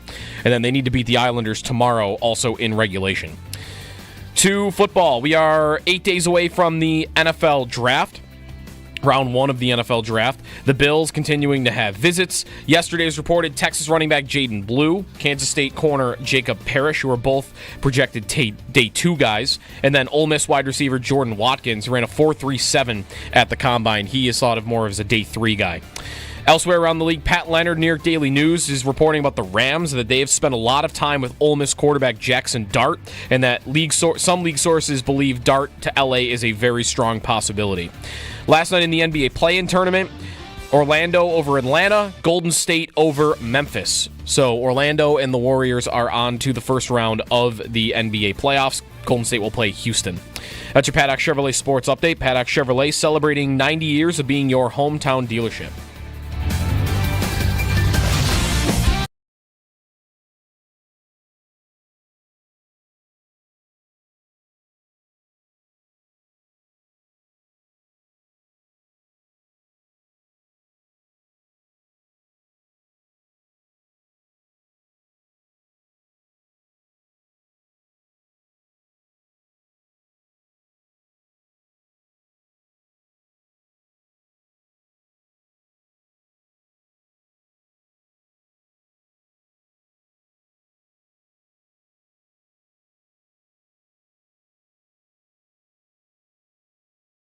Bills COO Pete Gwelly with News Radio 930 WBEN a little bit earlier this morning. Good morning, Jeremy and Joe. Sabres missing the playoffs. They lose the Leafs last night 4-0. Just notice in our YouTube feed, if you're following us on YouTube, welcome. You can watch us on YouTube, and you can comment in the chat. You can do lots of things. What's the picture, Owen, you're putting up for the WGR, Jeremy and Joe, blah, blah, blah. It's a Josh Allen and an Alex Tuck right now. And I just want to say, the picture of the two of them, it's a flow picture. They're both rocking flow. Yeah. Allen's hair's out his helmet. Tuck's doing his signature. Yeah. As he, whips his hair. I mean, who amongst these two teams isn't rocking flow right now? I mean, Tage has got it. Darlene's got it. Power's got the best flow in the NHL. Yeah. Benson, I noticed last night, has got it going. Benson, you mentioned him real quick on Benson before. We forgot to get to James Bradbury. Any time you want to talk Zach Benson, I will. Last night, I'm not a fan of Benson, but for me, a lot of Benson is, I wonder when all of these really nice plays will start to find the score sheet. True. For him, because he doesn't exactly produce, but there's fancy stats that love him. Last night was a Benson game. Last night he made 10 plays. We're just like, oh, that's a smart play. That's a smart play. Holy cow. The spin pass, he fools Max Domi twice on the same play, making him think he's going to go up the wall and then back to the corner. And it was just him doing a spinorama pass back to the point to Darlene. And Domi just wasn't even close. Yep. And he made... There's one play, he's on the wall, he cuts into the slot, gets a lot of space. Benson's one of those players that creates space for other players. Not in the way we usually talk about how, when you punch and you hit and you fight, you create space for your stars. Benson just makes so many smart plays that guys get room because of how smart the play he makes is. And I thought last night there were 5 times, 10 times where you could say, oh, that's a nice play. All right, 803-0550, our phone number, 1-888-550-2550. The Bills having James Bradbury in for a visit. Bradbury, we forgot to get to that. Sorry, sometimes we tease stuff. We ultimately get to it. But your brother, Lou, who covers Locked On Eagles for Locked On Eagles, you asked him about Bradbury. Yeah, I said, James Bradbury, go, because he was on the Eagles for a couple of years. He was a second-team All-Pro in 2022, missed all of last year with an injury. And his immediate response, as Bradbury's 31 years old, and we kind of know this about corners, that there's a line in the sand in age usually. He said he's shot, but he used 1, 2, 3, 4 O's and looks like 6 T's at the end. Was getting absolutely fried in 2023, which was the last time that he played. And he kind of implied that there might have been an opportunity for him to return from that injury last year, but that they didn't want to activate him and they wanted him to kind of just be like a player coach and leader, just like be around. So they didn't really have any intent on putting him on the field if he was indeed capable. That sounds a little more like he's thinking that could have been the case, and it's not like out there. So I don't know. It kind of sounds like the guy doesn't have a lot left in the tank, and off an injury. I mean, kind of weird that they wouldn't just circle back around to Rasul Douglas. I think if they're thinking, oh, let's go for a veteran corner. Veteran corner in case our rookie that we bring in at some point in the draft isn't doing the job. Bradbury over Douglas, I guess it could be about money, right? It could be about money, but doesn't look like the most appealing idea to my eyes. Almost every free agent that's on the market right now is like it might as well be a deep freeze. Why would anybody sign any player? Right. You're waiting. That's the other thing. You signed Bradbury right now, and I guess he doesn't rate enough, I think, to change my opinion about anything draft related. Well, not just that. If they signed him today, I'm not taking corner down at all for first round or second round. Not just that, but like think about it. If you're Amari Cooper, why would I sign? I'll wait to find which team didn't get the receiver it liked, or I'll wait to find out where a team is either desperate or whether it's a young receiver. The rooms are about to fill out at every position. You're a defensive tackle on the market. All right. You want to wait? Fine. I'll wait. Let's see who gets the guys they want and who doesn't. If the Bills go into this draft and go corner in the first and edge in the second, and then by the time they get to their second pick of the second round, they don't like the defensive tackles and they go receiver there, and it's late round defensive tackles, guess what? Ring, ring. It's time to start calling some defensive tackle free agents because the board didn't fall your way. So much of the draft after the first 10 picks is, does it fall for you? I mean, you are not a driver in the draft. You are a passenger making decisions along the way. Yeah, definitely. Bradbury, Pro Football Focus in 2023, his last full season. Out of 74 corners, his coverage grade was 66th. He allowed 800 yards. He was targeted, how about this? He was targeted 101 times that year, which was one of the highest rates in the league. So they were going after him the last time he was on the field. That was the 8th highest total in the NFL that year, 2 years ago. All right. So, yeah. But again, I don't think he would ever be the plan to play. Or even make the team. Guy that signs right now off an injury like that, they might say, to your point about like why would a guy sign right now? It might be because he just doesn't have much of a market. That he doesn't expect maybe to find much for him even after the draft. Cooper, that might be different. Cooper might think money. Yeah, I can find a team late stages that's going to be like, okay, yeah, what do you want? You want $9 million? All right, fine. Like he might find a team that gets around to doing that. 803-0550 to join us. One quick, want to have a fun conversation. It's not quite Let's Get Stupid, but it's a little bit of fun. Mm-hmm. It's not, by the way, so last segment I was trying to think of what the worst call Wednesday was that I had forgotten. It was a fan courtside eating a plate of spaghetti yesterday at the Warriors game. I'll play your game. Twitter poll. What's worse, Cobb salad at a movie theater or spaghetti NBA courtside? One is definitely What is more absurd? The spaghetti. A salad in the dark. A Cobb salad. What's the problem with the dark? That was the problem? Of all the foods to eat in the dark, salad's got to be the worst to eat in the dark. Because you're trying to spear things. Why do you eat popcorn? Yeah, but you know where to put the spear. How are you going to find your ham? Or is that what's in a Cobb salad? What's in a Cobb salad? Turkey? Have you ever had a Cobb salad? Probably. No, you haven't because it has eggs in it. I definitely pick the egg out. There's a hard-boiled egg. Or without egg. I definitely pick the egg right on out chicken, of there. egg, bacon, crumbly blue. Right. Yeah, you can do a couple of different things. Veggies. Those are the core pieces. Put that one to the chat. What's weirder, Cobb salad in a movie theater or spaghetti courtside in an NBA game? See, I had a table, though, at my seat. Like one of the, it swings out in front of you. Whereas this guy He's doing the balancing act of he's sitting courtside, he's palming the plate of spaghetti with one hand while he's using the fork in the other. So that seems a lot more difficult and more prime for a spill. So wait, when you had the table, I'm going to review the all-22 of this. Yeah. You had to have your hand on the Cobb salad bowl. You're using two hands also. There's no way you can just spear with the fork because it would be pushed all around the table. You'd be in spill zone. Sure, but I'm barely holding the bowl in place. That's just there for support. This guy is he's like holding like a tray, like he's a waiter. The way he's holding this plate of spaghetti. Yeah. Also, did he get it? He must have got it from the arena. I mean, if you bring spaghetti into an NBA game, now that's definitely the weirdest. What arena have you ever been to in your life that serves spaghetti? That's a good question. That's where I almost want to consider, actually, to review the all-22 on this guy at the Warriors game yesterday. It's a paper plate. Of spaghetti. Doesn't look like a type of, looks like a paper plate that you would bring from home. All right.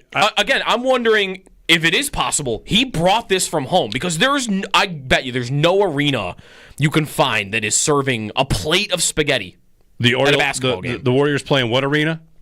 It's not Oracle anymore. I mean, that place has a lot of different food options. It's in the Bay Area. It's going to have everything. You could probably Chase Center in San Francisco. You could probably get swordfish there. I mean, let's be real about Chase Center menu options. But there's another scenario. How could you get spaghetti courtside in an NBA game? I got one more. This person was like second row, third row, second row. He was second row. Yeah, so sorry, he was courtside, but he was second. Was he second row? Really second row behind the teams? He was behind the coach. Could be a team employee. And guess where you would most definitely get spaghetti? Team meal. Oh, this is a good theory. Right? Team meal. This is a very good theory. Every team meal in sports has spaghetti. Is going to have pasta. Absolutely. Almost all of them. They're going to have some carbs. Yeah, let's see. He is... Can you see a logo on the windbreaker? No, I see a windbreaker, and he's wearing very blue jeans.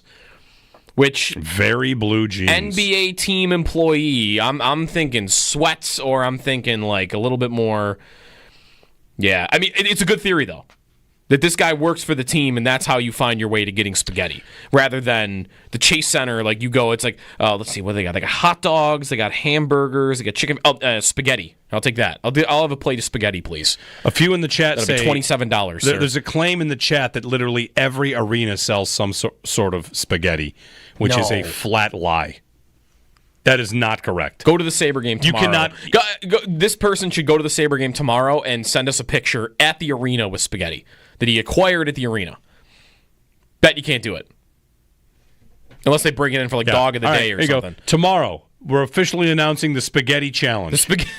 Sabres Flyers, welcome to the Spaghetti Challenge. It's like an Easter egg hunt. Find spaghetti at KeyBank Center. We have another in the chat who has said, at a game recently, went and a woman pulled a Ziploc bag of spaghetti out and ate it there at the Sabres game. That is unbelievable. A Ziploc bag? Can you just walk in with Ziploc bags full of food? Yeah, Jack writes in, I was at a Sabres game. A lady next to me pulled out a Ziploc bag of pasta and ate it mid-period. All right. That is unbelievable. Tomorrow night, the Spaghetti Challenge is on. Now, are these like buttered noodles, or is there sauce on this? I'm not going to differentiate. I think either way, you're eating, pasta. Yeah. Pasta. And then, did he say she was eating it out of the Ziploc bag? Or put it onto a plate? After that, I want a bowl. I mean, I'm going to want like a bowl. Yeah, I would like a bowl if I'm going to do this, which I'm not. The chat claims that Teppo Numanen said his favorite food at HSBC was spaghetti and meat sauce, and that is on YouTube. Again, it wasn't for sale at concessions. It's a player. That's a player. That's catered team meal scenario. Right. There might even be there's like a media dinner, right? Isn't there at the arena, or they serve food up there? So sometimes maybe like. That the press box might have spaghetti. But this guy's in the second row. Very possible. Behind the coach. That's like team family. I don't want to judge him here, but I don't think a coach is wearing these jeans.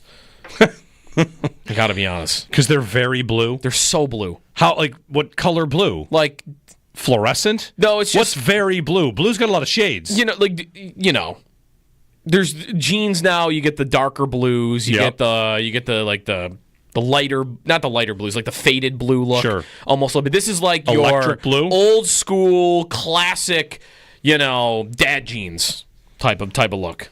There we go. I should have gone with, they look like dad jeans. So not judging. I just don't think the coach of who were they playing last night? The Memphis Grizzlies has a guy that's wearing those jeans. That's my theory. I'm looking at the menus, by the way. Chase Center, I don't see spaghetti anywhere. No spaghetti on the menu. Nowhere. Not that I see. You can get a Caesar salad or a vegetarian pizza at Tony G's, but I do not see spaghetti.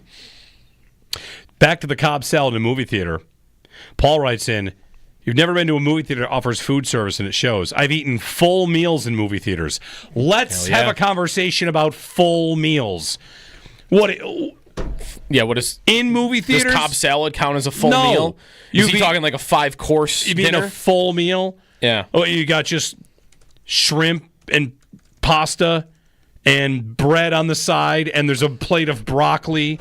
Full meals at a movie theater? I have been to one of these movie theaters full meal / restaurants. It is listen, I was in Albuquerque, so maybe not here. Tell me what you're eating at this. This might be a Southwest thing. It might be. Because I was in Scottsdale. Because it was very popular down there. Because people want to get out of the heat. And they're like, I got to eat something and I got to watch a movie. Sure. Yeah. Yeah, I had, if I'm remembering correctly, I ordered nachos. Not a full meal. Okay. Appetizers. You sure? I'm going full. Sure. And then I got a burger and fries, and I'm pretty sure there was cheesecake involved at the end as well. Holy cow. So it was a full-bore, That's a 3-course situation. See, when I hear the phrase full meal, when somebody writes into me, it's like, well, full meals, I'm not thinking of making a meal out of theater food. Like, you got 2 hot dogs and nachos and jujubes. Like, that's not a full meal. When you're telling me that I've never been to one with full food service, which I have, I've just never seen like courses to a meal at a movie. Hold on, don't nobody knock over my my broccoli cheddar soup. That was the most nerve-wracking part. Is you would they had servers that would come. You would have like a ticket, and you would wave it or put it. Oh, see, mine had a button. You would actually hit a button, and then it was like an airplane, and exactly. the server would come to you. But you're watching these servers and we're in reclining chairs eating these meals. It was ridiculous, and I was so scared somebody was going to spill a hot soup on somebody's lap. Soup was on the menu. I do remember that. See, I'm looking at the menu of the place I went. I don't see soup. I mean, I've got edamame and bruschetta and what do you want here? They've got burgers and Caesars and bowls, and they've got a whole salad menu, club sandwiches, bacon melt, street tacos, grilled cheese, quesadillas, pizza. This is also called a dine-in theater. I should also fair enough. Should also claim or make sure everyone knows. Another tweet here. Spreads in a courtside club of an NBA game. That's right, courtside club. You may get oysters and lobster and pasta, sushi, hibachi. It's a different world. It's like the Yankees Legends Suite. I've been to the Yankees Legends Suite and eaten there, and I can say, that's right. But would you bring it to your seat? No. Where we sat inside the Yankees Legends Suite was, it was huge, and it's the best food restaurant you've ever been in your life, and it was sushi, and it was carving stations. But no, we did eat those inside the club, not out at the seats. Would you have been able to walk out, though, with a plate of something to your seats? I think yes. You would have been able to. No one's going to stop you from doing that if you really wanted to. Right. All right, well, maybe that's what happened here. I mean, the Bill Stadium's probably going to have more of this. The new Bill Stadium's going to have probably more of this. more food options, more fun stuff. Yeah. All right. 803-0550, 1-888-550-2550. Draft day, 8 days away. Can't wait. We're going to call in here before the break. Mark in Hamburg. Hey, Mark. Hey, guys. I got an idea. I'm sure we have probably 500,000 listeners. I say that the final game against Philly, nobody goes. Let's spread the message. Let's send a message to Mr. Pagula, the GM, Adams. Nobody show up at the final game. As fans, as season ticket holders, we had enough, right? 13 years, no playoffs. What's your opinion? Want to get the word rolling? And on TV there, nobody will be there, not a person. I'll hang up and listen. Nah. Yeah, I just nah. Didn't you try to stage you and Mike try to stage a walkout like 25 years ago and it didn't work? Mike did. Okay. That was pre-salary cap. That was pre-lockout. Yeah, it was like a long time ago. That's when the Sabres payroll was $20 million and the Rangers was $95 $20 million or something. It was nuts. Yeah, it was a noble cause to, affect change in the NHL. Yeah, I don't know. And the problem is, if I remember correctly, Mike would be able to tell the story. It ended up being an awesome game. The Sabres had breakaways and they had the lead, so everyone's really excited. No one wanted to leave because it was a good game. Yeah, and it was only a walkout from the seats to a different part of the arena briefly, and it was not a protest of the Sabres. I'm trying to remember all this. I think it was more of a protest of the league's financial structure. Okay, but I could be wrong. It was a Bettman protest, probably. Maybe. Yeah, I don't know. I mean, listen. Send a message if you want. It would send a message if you want to. I think they have to know. That's the other thing. Of course, they have to know that people are furious. If there's enough emotion left to be furious with the state of the team and the existence of the drought, that might make it more angry. Make you even more angry though. Is the idea that they know how angry you are and they still can't get it done or spend to the cap. Yeah. Shout out Mark saying 500,000 people are listening. I was taking it back 500,000 conservatively.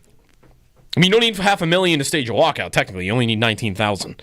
Yeah, but you need a very specific 19,000. You do. You do get that in soccer once in a while, right? Didn't Manchester United have that last year? Yes, you get fans parading through the streets. They showed up and then left when the game began, I think is what they did. Yeah. So it's not like it's never happened in sports. I don't think it's ever happened in North American sports. 803-0550. When we get back, I'm seek guidance on an emotional hedge. I never got to that question I was going to ask you about, a fun sports question that ties into the Champions League today, but we'll apply it to all the others.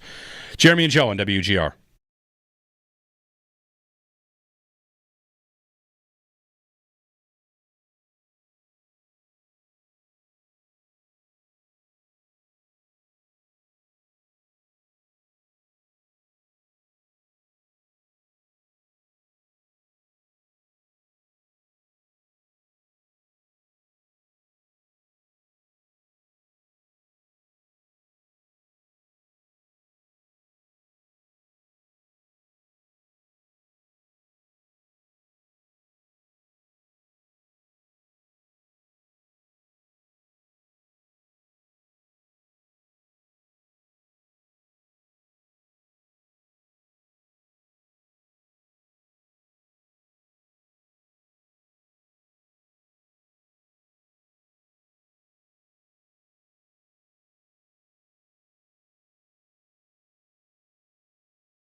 have our own goats. Steph Curry's my goat. He's awesome. I'm not here to make the case he's the best player of all time, but me, let's go. It's Curry season.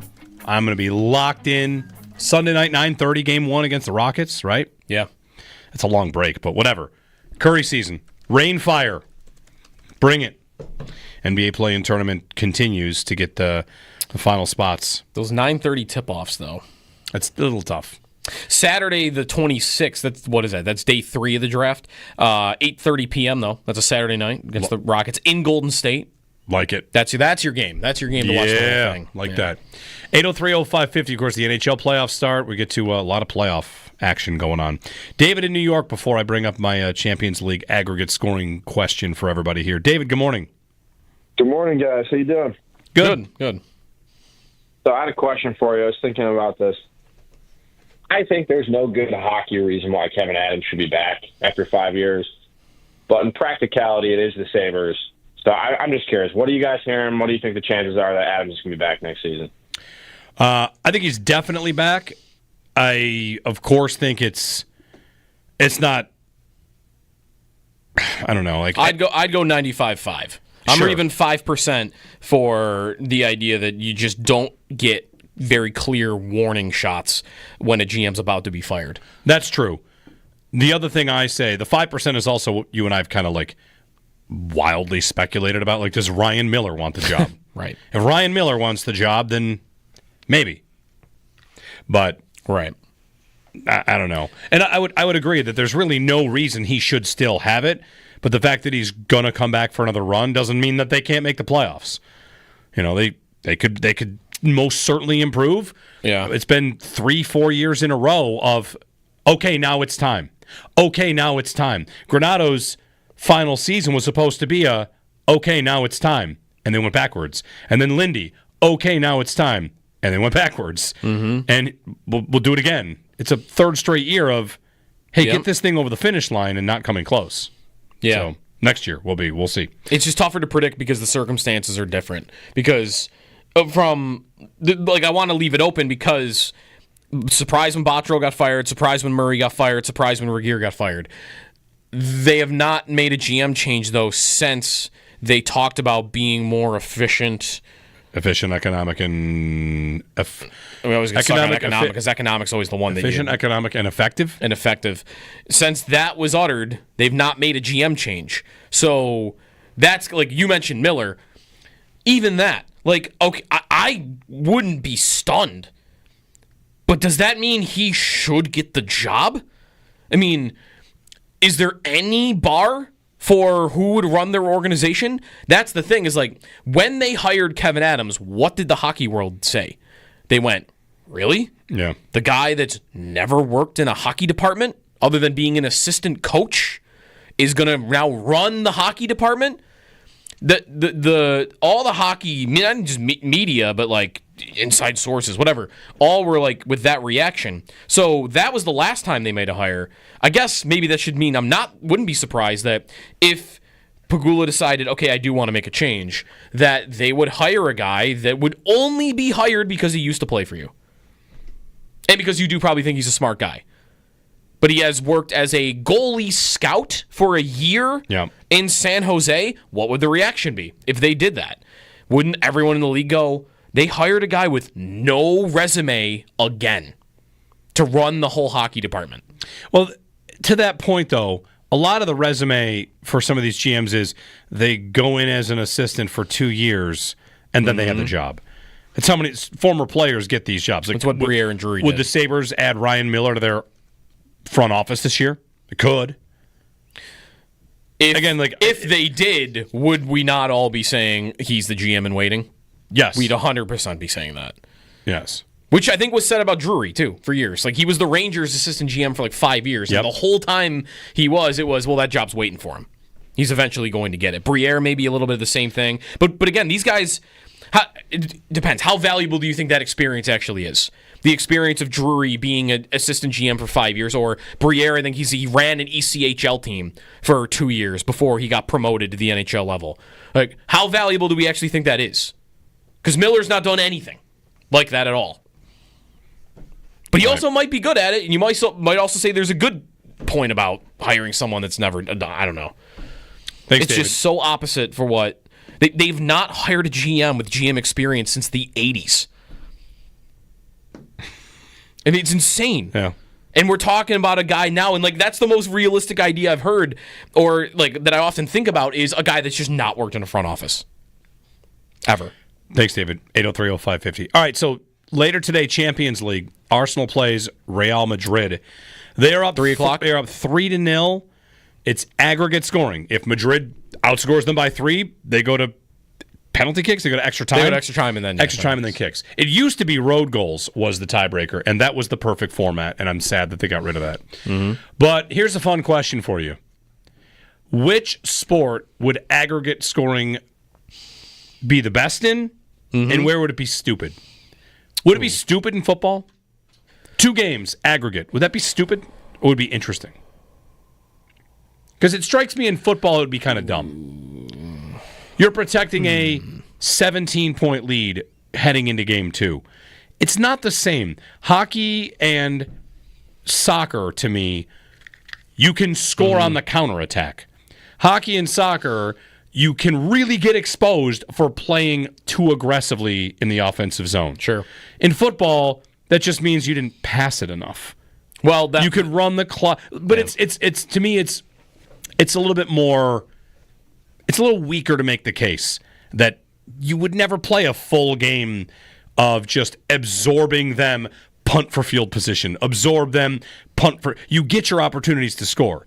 In hockey, you're up 3-0 going into the third period. What can a team do? They go into a shell. Mm-hmm. We will not even take more than 5 shots on goal, and we'll be happy about that. Right. And in football, you're just getting your possessions, so you might as well try and score. You can play conservatively, but you get that time to eat. You get that possession to go with. And I just think football would not be as dramatic as some of the other sports. I'm trying not to think of this from like our profession point of view, because I do think though football would be interesting to talk about in between games. Yeah. Like if you had, I'm so assuming you'd have a week in between, right? You'd have a week in between a 2-game aggregate for the AFC Championship game. Bills are down. And the 8. Bills are down. Well, what just happened in the AFC Championship game this last week? Let's say they had introduced it. It's 2-game aggregate. And the Bills went to Kansas City. And they lost by 6. And now we got a week of we're down 6 coming back home. Mm-hmm. I think that'd be really fun. I'm not saying that makes it right for the sport and how it would be played, but maybe a little bit. You'd have a week to design a different type of game plan. You would, I don't know. I think football, it could work, and it could be fun. Hockey, I think it's better, though. Hockey, I think it's a lot better. Basketball, I think it would be the dumbest thing ever. Yeah, basketball would be dumb. Baseball might be dumb, too, of course. Baseball, you're not playing any differently with a 4-run lead, right? No. Not in the first 5 innings. Yeah, baseball, basketball, I don't need any part of it. I think I would go hockey 1, football 2, though. Okay. The other question I'm asking myself is, I looked for this the moment the game ended, and I actually can get it. Mm-hmm. The emotional hedge. Are you doing it? Not Madrid to win the game, but Madrid to advance. I mean, I desperately want Arsenal to make the Champions League semifinal and play PSG, which is what they would do, and then go to the Champions League final and win it. If they lose here, it would not only be they're out, it would also be horrifically, historically bad. It would be like Rory missing. It would be like Rory blowing it on the final 3 holes. It would be horrible to go to Madrid and give up 4 or give up 3 and losing kicks. Madrid to advance, Joe, is plus 570. So I can just go ahead and say, I'll spend $20 on an Arsenal win, and if they win, I'm happy. And if they lose, I get $100, like 100 and whatever. Plus 570. I think that's good value for an emotional hedge. It's pretty good. Yeah. Do you ever emotionally hedge against your own teams? Not really. Not really. I've hedged against you have a futures bet and it gets down to like them and one other team and then you throw a little hedge in, but that's not emotional. It's halftime, Bills-Chiefs, AFC Championship game. No. Halftime. It's halftime. The Bills are up 28-0 at halftime. Take a look at that line and be like $5 right here just to make me feel better in case this goes south. Yeah. Right. The payoff would have to be huge. which in your case it is. And plus 570 is pretty big. Pretty big. So I'm trying to think, like if I don't really think I have. I do emotional hedges. Again, it's small for returns. Yeah. And also, I try to play like the cooler. I'm the cooler here. If I bet this, it's not going to win. Plus 570. I'm telling you right now, probably I'm gonna do a $10 emotional hedge on Real. Haven't they had a historic blown lead before? Didn't they do it to Bayern Munich in the Champions League, or did they just get smoked by Bayern Munich once? Arsenal? Yeah, it's been a long time. I don't know. I mean, I've been on the other side of that. Liverpool was down 3. This is proof that it can happen. Liverpool was down 3 to Barcelona, coming back to Anfield, and they won. And it was amazing. And that was back when the road goal was the tiebreaker. Yeah. Because Barcelona scored a goal, which meant Liverpool had to get to 5. I'm pretty sure they had to get all the way to 5. The comeback started, then Barcelona scored again. It's like, there goes the comeback, and they went on top of it. They needed 1 goal down. They needed... Barcelona won the first, 3-0. Okay. So, actually, there were no road goals at all. Oh, Liverpool won 4-0? Liverpool won 4-0. Okay. Yeah. I feel like there was another match that had exactly what I explained then. I think you're probably right. Road goals was cool. Road goals was awesome. Road goals was cool. Because then Arsenal could go here to Real today and try to get 1. And if they get 1, Real needs 5. Yeah. It was way better than kicks. Way better than kicks. Oh, well. 3 o'clock today. Let's go.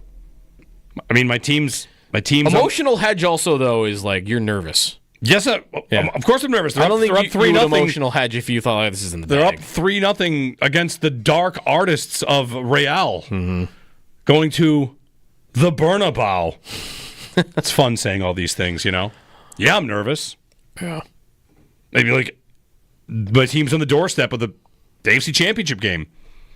Get it done. Get it over the line. No, it's halftime. You're up big at halftime. You're up 28-10 at halftime. Yeah. Get it done. And this is probably, the toughest team they'll play. Mm-hmm. PSG's pretty good on the other side. I wouldn't worry. Anyway, this has been your Champions League talk. Go Arsenal.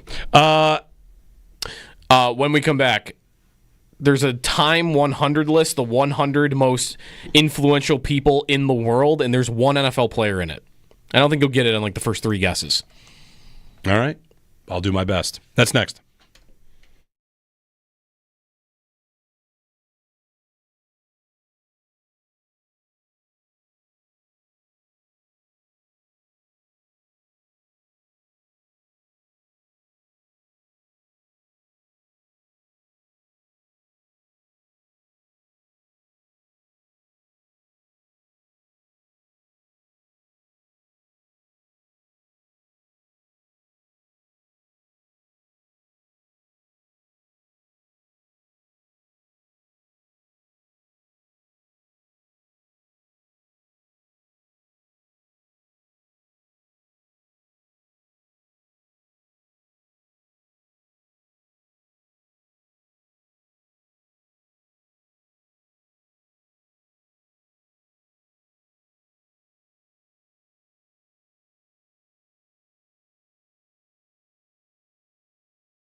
Extendo Sports.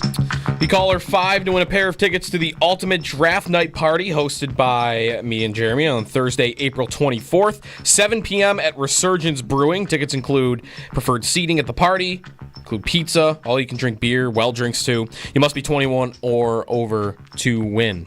Who's coming to both parties back-to-back? Who's going to back-to-back party with us? I am. Draft night on Thursday, Resurgence. Draft night on Friday, Wayland.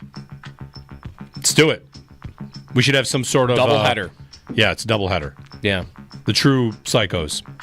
All right, so Time Magazine came out with its 100 most influential people in the world today. They have some ABC special later today, too, on it. There's one NFL player. Out of 100, any person in the world, there's 7 billion people in the world. Yep. The 100 most influential, there's one NFL player. My guess is Travis Kelce. Incorrect. My next guess is one that I don't want to guess, but my next guess is Aaron Rodgers. Incorrect. You feel like both these are decent guesses? Yes, they're actually. I would have guessed. If I had to guess your guesses, I think I would have picked Rodgers and Kelce. All right. Neither of those two. Current NFL player. Yep. Most influential, one of the most influential people in the world. Let me look at some logos here. Pull up the standings. Yeah. Pull up last year's standings. Nick Westbrook-Ikhine. I mean, for me, I would have voted him. Yeah. Can't get rid of that guy. How about I'm putting Matthew Stafford in a little bucket over here. I don't really know why. Saints, Panthers, Falcons, Lions, Packers, Vikings, Commanders, Eagles, Giants, Cowboys, Dolphins, Patriots, Jets. He hasn't landed on a team he likes yet. No. Putting Joe Burrow over here, putting Lamar Jackson over here. This little on-deck circle. Putting Will Levis over here. Champion of mayo and coffee, hey, Will Levis. He's an ad man. Yeah. I feel like I want to put an NFL coach higher than any other player left. No coaches. Lamar. Nope. It is a quarterback, though. Yeah? Yep. Gardner Minshew. No, you have not said the name.